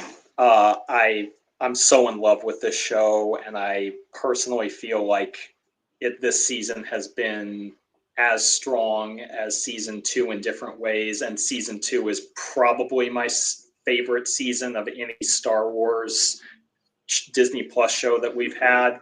I could put it up there against Andor or Obi-Wan Kenobi. Like, we don't really need to rank it, but like, it was just so thematically strong. And if this season maintains this level of quality, it doesn't need to stick the landing or whatever bullshit term that would be. But if it can just continue on the path that it's been going on, and we get a 3-season arc of this show that is this strong, it will have a very strong case to challenge the Clone Wars as my favorite Star Wars show. And I never thought that would be possible because I love the Clone Wars so much, but this show has just not put a wrong foot anywhere. It's been Well, phenomenal. then this show has taken all the lessons learned from not just Clone Wars, but Rebels as well as Resistance. I know that's the other show that's the show that kind of gets the short end of the stick. But they only had 2 seasons, and it was clear that they had ambitions to go a little further. But I think they learned a lot with that show too, certainly through the animation. And this show has just displayed a maturity, not in terms of just maturity in its storytelling, but just maturity in its artistry, um, and it's, yeah, I have no doubt that what we're going to get in the last few episodes is going to be satisfying. I too, we talked before about that term "stick the landing." It's used by people waiting to criticize something. Like, I'm just gonna enjoy the ride. The show has already staked a claim, as one of the best things in Star Wars, and hats off to Jennifer Corbett, Brad Rao, and the whole team. They've just accomplished something fantastic, and I hope that I'm very interested to see what they do next. If they're directly involved in the next animated series, which I can't imagine they wouldn't be in some capacity, or if they go on to work in other areas of the Star Wars galaxy. And it's going to be great to see whatever they work on after this. Okay, so with that said, let's talk about the big thrill that we got a couple days ago, and we're getting it on May the 4th. 6 shorts, titled "Tales of the Empire," which I think was a big surprise to everybody. I got spoiled just a little bit by when you posted in the Slack. I was like, "Oh, this is a thing," and I was just watching this. I was, again, just what I've just been talking about. I was like, "Holy shit! I cannot believe what they've managed to, the bar that they've raised." Ever since like Star Wars animation began, and there were so many things about this that got me so excited. One of the first things that pops in is like, this is the first time we've gotten Thrawn in this style of animation, even though he may just be a very small part of these shorts. But I thought that was really exciting, and you can tell that they've, since it's a different animation aesthetic from Rebels, they've gone ahead and made him resemble Lars Mikkelsen a little bit more. And that was exciting. Obviously, the big news is just the return of help me out again. It's been going a long time. Barriss Offee. And we haven't seen her since the end of season 5 of Clone Wars. and uh, so part of me is actually a little bummed out because I would have wanted like a full movie of what happens to her afterwards. But we'll have to see where things are left off with her, after this. And then of course, in those shorts, we're also getting the return of the Grand Inquisitor, which was something that I got very excited about because, and when we've talked about this, in our chat, all due respect to Wickham himself, but I prefer the animated incarnation of the Grand Inquisitor, voiced by the great Jason Isaacs. He's so menacing, and yeah,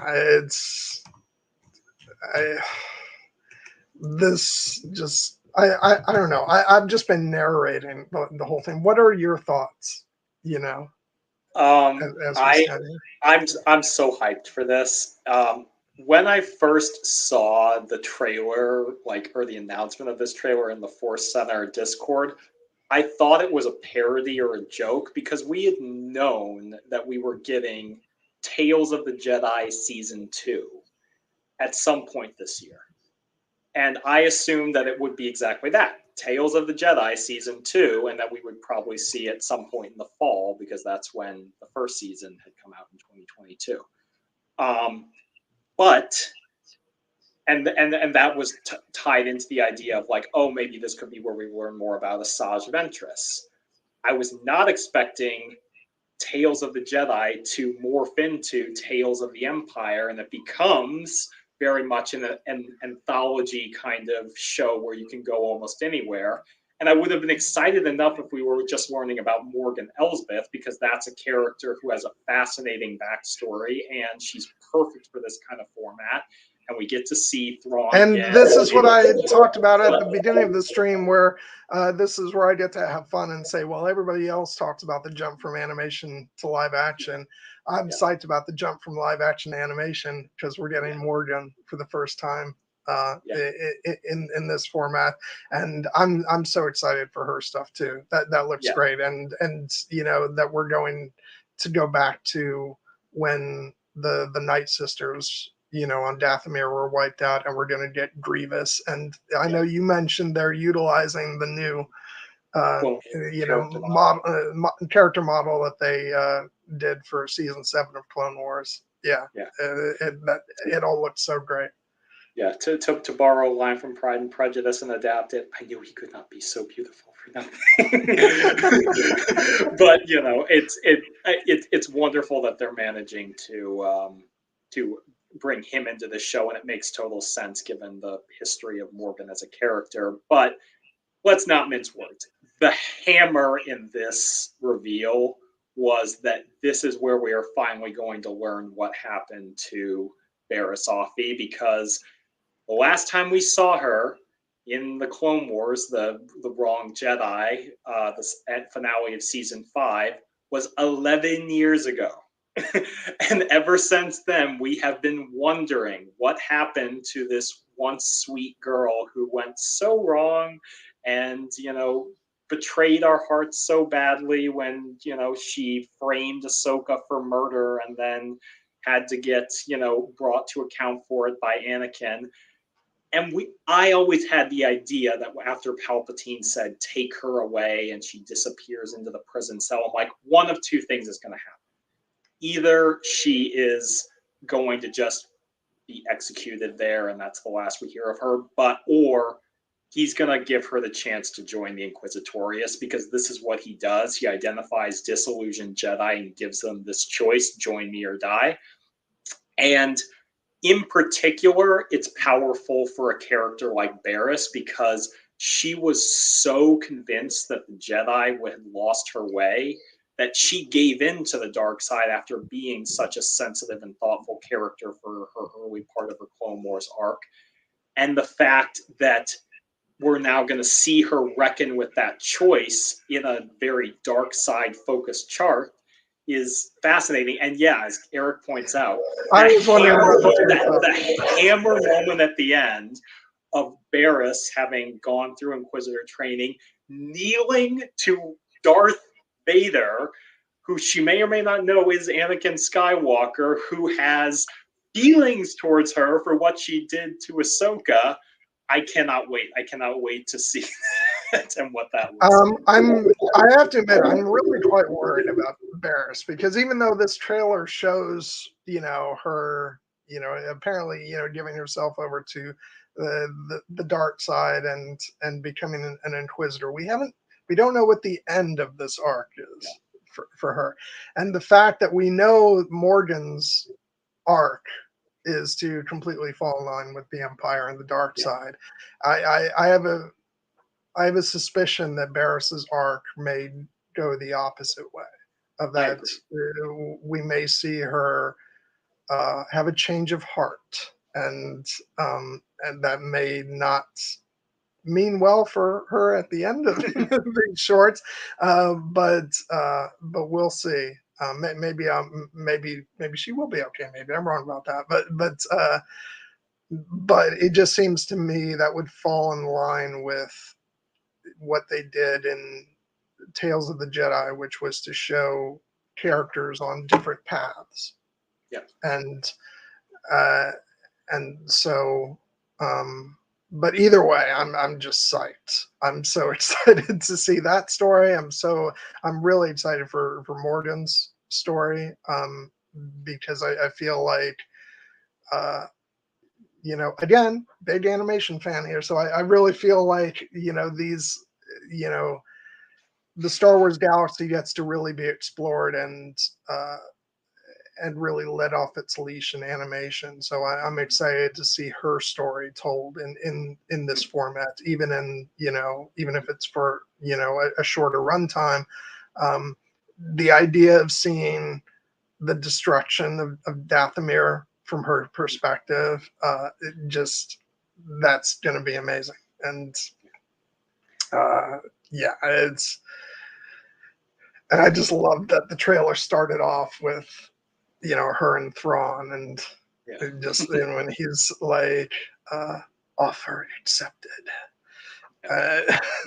Lars Mikkelsen, man, he's a genius. Perfectly melodious, and as Walker says in the chat, an unexpected surprise, but a welcome one. I would say that on that front, it is another reason I'm so excited for this is it's clear that there is an intentionality for this, where Dave Filoni has these stories in mind and was very specific about them. This Filoni has kind of stepped back from the day-to-day operations of Star Wars animation because he takes a larger creative role. He's also much more involved on the live action side with The Mandalorian and Ahsoka. He is not involved in the day-to-day operations of the Bad Batch. That's Jennifer Corbett and Brad Rau. He still has some input. But Tales of the Jedi was kind of his opportunity to really step in and still play in that animated space. He wrote, I think, 5 of the 6 episodes in season 1. So these are stories that he has very specific focus with. Morgan, it's a character he created for The Mandalorian that he deepened in Ahsoka, and now he's getting to tell that backstory that he probably always had in mind for her when he created the character. And so we'll get to see that, and that's awesome. And with Barriss, he very specifically said when after the Clone Wars aired, and we kind of left Barriss's fate unresolved, that arc in season 5, he has said this directly, was originally supposed to end with Barriss's death. She was going to, I think, blow up her prison cell, take her own life. And he said, I took that out. I had plans for Barriss. And it has been 11 years, but we're getting those plans. This is the story that he wanted to tell that he may have not gotten to tell because of the way things broke with the end of Clone Wars. Now he does. And I have a feeling he has a very specific story in mind that he wants to tell. And I do agree with you that given the fact that we know that Morgan Elsbeth, even though she has her own agenda, wanting to help her people, the Witches of Dathomir, as she aligns with the Empire, she does ultimately stay committed to the dark side through the end of her life. And I do wonder if this might be an opportunity for them to tell a slightly different story with Barriss, where she will definitely go through Inquisitor training. She will probably pass Inquisitor training. She will kneel to Darth Vader. But then she'll probably get sent out on a mission. We see in the trailer there's a shot of the fourth sister, which is cool. We're seeing her come back.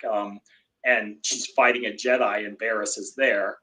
What is Barriss going to do? Is she going to reaffirm the dark side and in this moment strike down another Jedi, as she did at the end of Clone Wars? Or is she going to see the error of her ways and potentially help that Jedi? And then we have another question of what her fate might be. Is this a case of she helps the Jedi, she does this good thing, and then she gets struck down for her failure by Vader or by one of the other Inquisitors? Or does she escape to an uncertain future? And then Barriss Watch resumes. And where will she appear next? Would she appear in the animated Path series that we're so sure is coming? Is she another character who's going to show up in Ahsoka season 2? Because I'm just like, part of me is like, if Filoni has waited 11 years to continue her story, is like he going to be satisfied with resolving it in 3 shorts? No, this feels like it could potentially be a ramp up to, to bringing her back into the fold in a bigger way. But then again, it could equally just be, and this is how her story ended on a tragic note. I'm game for whatever. I'm just so excited for this, and I love that this is the big thing that we're getting on May the 4th. Yeah.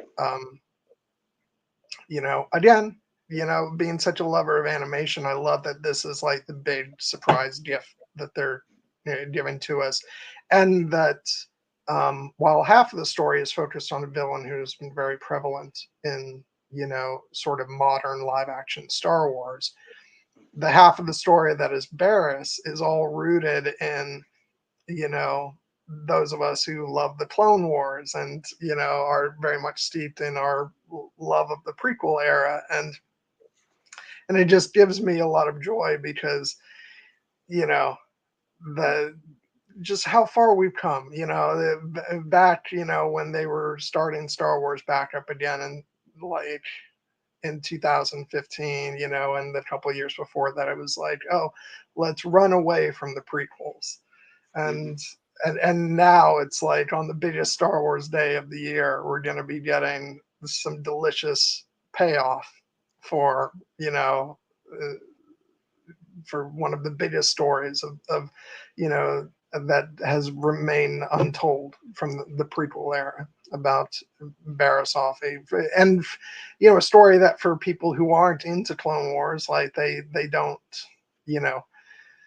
aren't necessarily clued into that, but this is an invitation to, if you haven't gotten into Star Wars animation yet, like that, I think that's what's so great about both Tales of the Jedi and now Tales of the Empire is it's in the way that Star Wars Visions is a great way to sort of dip your toe into those animation studios, and maybe it'll, get you to watch some more of their other work. I feel like these shorts here are a great way of like, you want to check out what Star Wars animation is all about?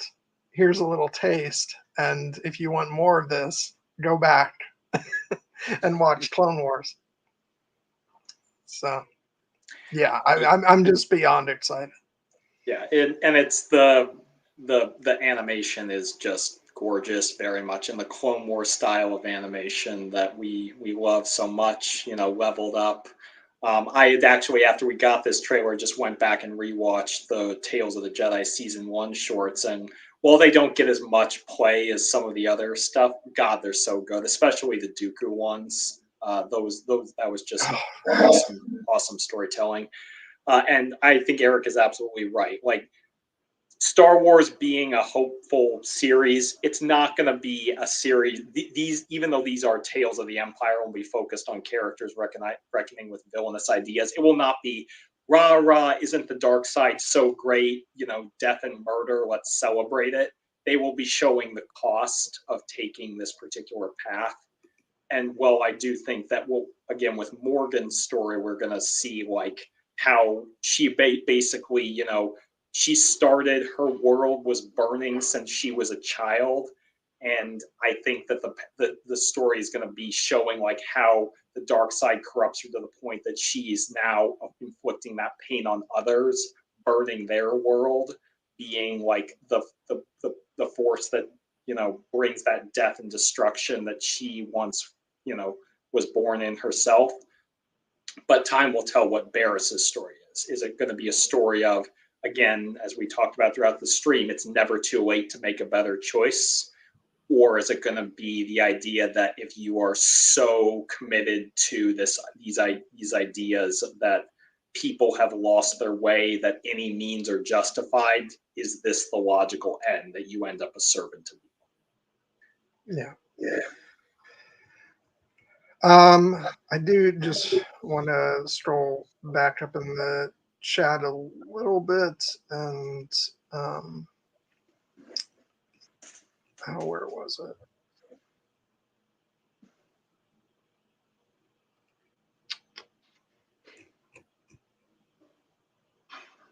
Sorry, if you have anything else you want to mention while I'm looking for this comment, feel free.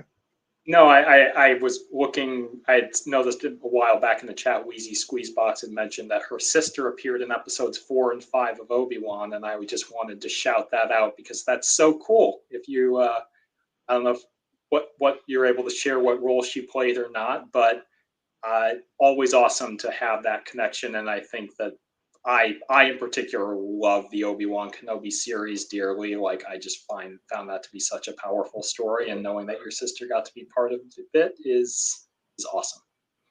Okay, I found it. I just wanted to put this up. I wanted to say a big thank you to Mr. Walker Lanebrain. That's delightful to hear that you just came across our channel and you sat in to watch this and chat with us.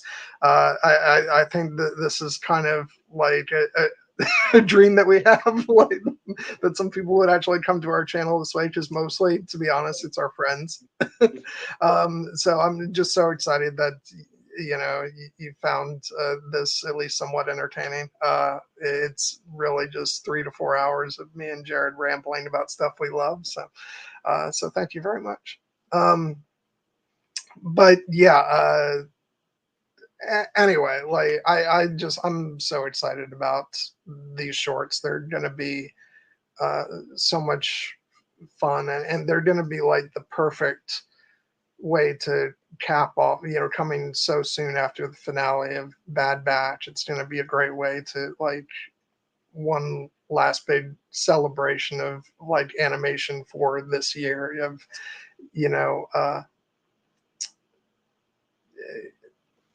yeah, it's just gonna be great, and I love seeing how beautiful the animation looks, and that's a big part of why Filoni has been doing these. It's like he said that he saw the Bad Batch, and was like, oh, why why didn't I get to do why wasn't all these wonderful toys and tools this advanced when I was doing it? And so this is his chance to play in the sandbox when the animation looks this great. And yeah, it's wonderful. I'm very interested to see narratively how these shorts like go together, because I what I felt about Tales of the Jedi, I loved the whole thing, but to me the Dooku chapters felt a bit stronger in that we had less of that story, and Ahsoka's stuff did kind of feel like filling in little like missing holes, but we already had such a sort of concrete picture of that story. And what's great about these characters that we're tackling is that we don't have anything of Morgan before we see her for the first time on The Mandalorian, and we don't have anything of Barriss after season 5 of Clone Wars. So I feel like, especially since this is round 2, Filoni has already done this once before, so I feel like these have the potential to be even like tighter and and more beautifully structured. And I'm very interested to see you know what we get. I think it's going to be amazing. Mhm. Yeah. No, it is truly a gift, and I'm so happy that they're doing something like this for May the 4th, as you alluded to. Like, we had figured they would do something. I know you had your theory that was going to be a secret extra episode of the Bad Batch. I was thinking it was going to be like a behind the scenes look at the Acolyte. This is so much better to have something like this. And last year they gave us Visions Volume 2 on May the 4th. By all the means, make May the 4th a day when we get to celebrate Star Wars animation. My theory about the Bad Batch is entirely rooted in my OCD, because I just couldn't stand that this season has 15 episodes while the other seasons have 16. But that's why, if the last episode is longer, that'll help a little bit with that, because I'll be able to say, well, it's actually 16 episodes, but they combined the last two. All to help me with my obsessive compulsiveness. But no, I'm more than happy with that this is the surprise we're getting this May the 4th, because I think it's going to be amazing. And that is going to be one heck of a weekend. We'll be finishing up the Bad Batch that week. We get Star Wars Episode 1 back in theaters, and then we get these shorts. It's just it's going to be Star Wars mania. Yeah, no, that's going to be such an awesome weekend for Star Wars content. I'm the type that I can never get enough, but even I am going to be like, oh, there's just too much goodness here, like, and I'm just going to be reveling in it. Yeah. Yeah. Anything else you wanted to say about Tales of the Empire? No, just the fact that I'm very much looking forward to it, and I can't wait to see the stories that await us, no matter what they what they may reveal. And I do want to reiterate that it does seem like, given the fact that this is what those stories are going to focus on, it does reaffirm my belief that we're getting something else with Asajj Ventress sooner rather than later, and probably in the animated format with Nika Futterman. And my hope is that will be an animated sequel series starring Asajj Ventress, focused on the path, and potentially that will have Quinlan Vos and Omega and all the other good stuff that we hope for. But I'm just open to whatever comes, as long as they continue to tell stories in this. And my hope springs eternal that whatever the next animated show is, that we'll get some Darth Maul thrown in there, because I miss my renegade Sith Lord. Yeah. And it did feel like the reason why for a long time my theory was that the next series would actually be a Maul series is because it felt like the end of Clone Wars season 7 leaves, it's almost a launching off point. You could see, like, for the next series, going back to that moment, but following Maul off that Jedi cruiser, and that we'd find out what he was up to in the interim, and his process of eventually forming Crimson Dawn and all that. And I'm still hopeful that we'll get something with that, because I maintain that just like how they made that character model of Grievous, that new character model of Grievous, they also made a first time animated character model of Dryden Voss. Yeah. And I will not believe that they only used it for that one sequence where he pops up as a small little hologram.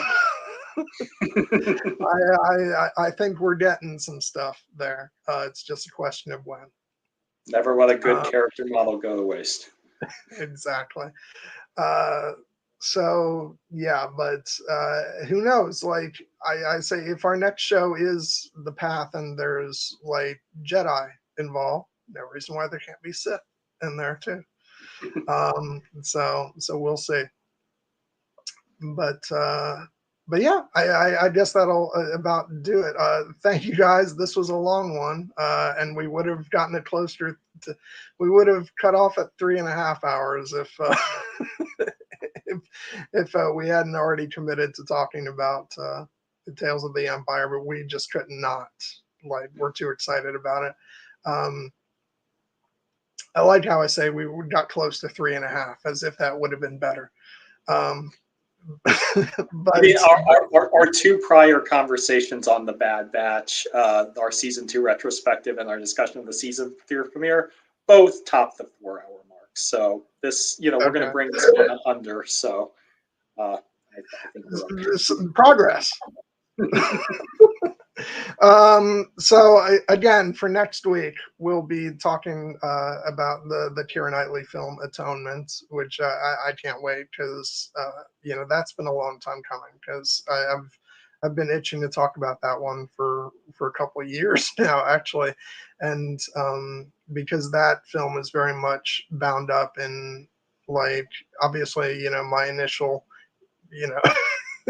my Keira Knightley fandom really got kicked off with, first with Pirates of the Caribbean, and then when Pride and Prejudice came out, but then Atonement was just shortly after that, and I remember I bought the book and read that, and the soundtrack CD came out a couple months before we got it here in America, so I was hyped up and ready for that movie. And yes, it's a darker film, but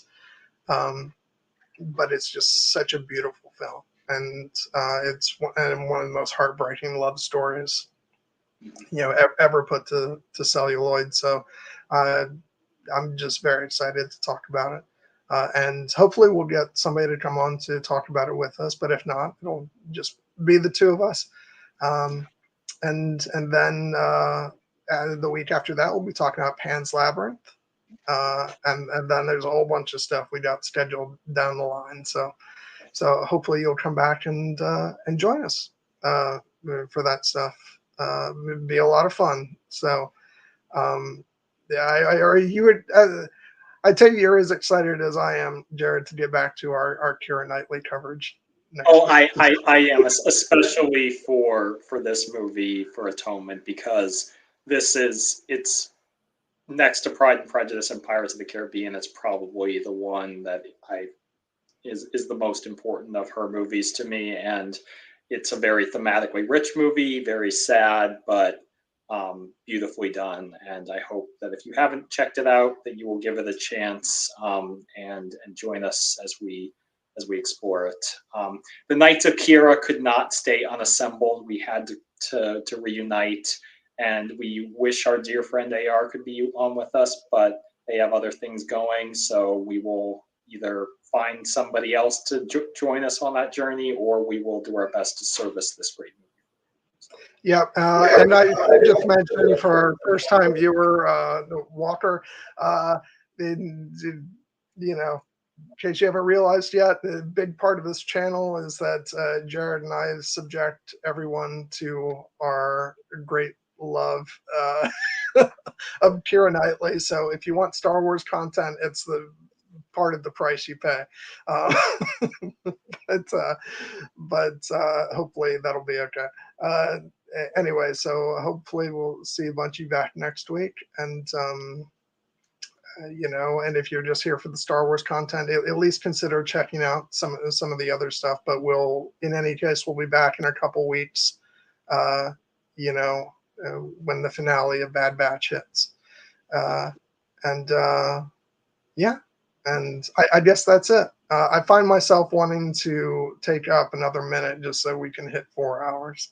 Yeah, Why not?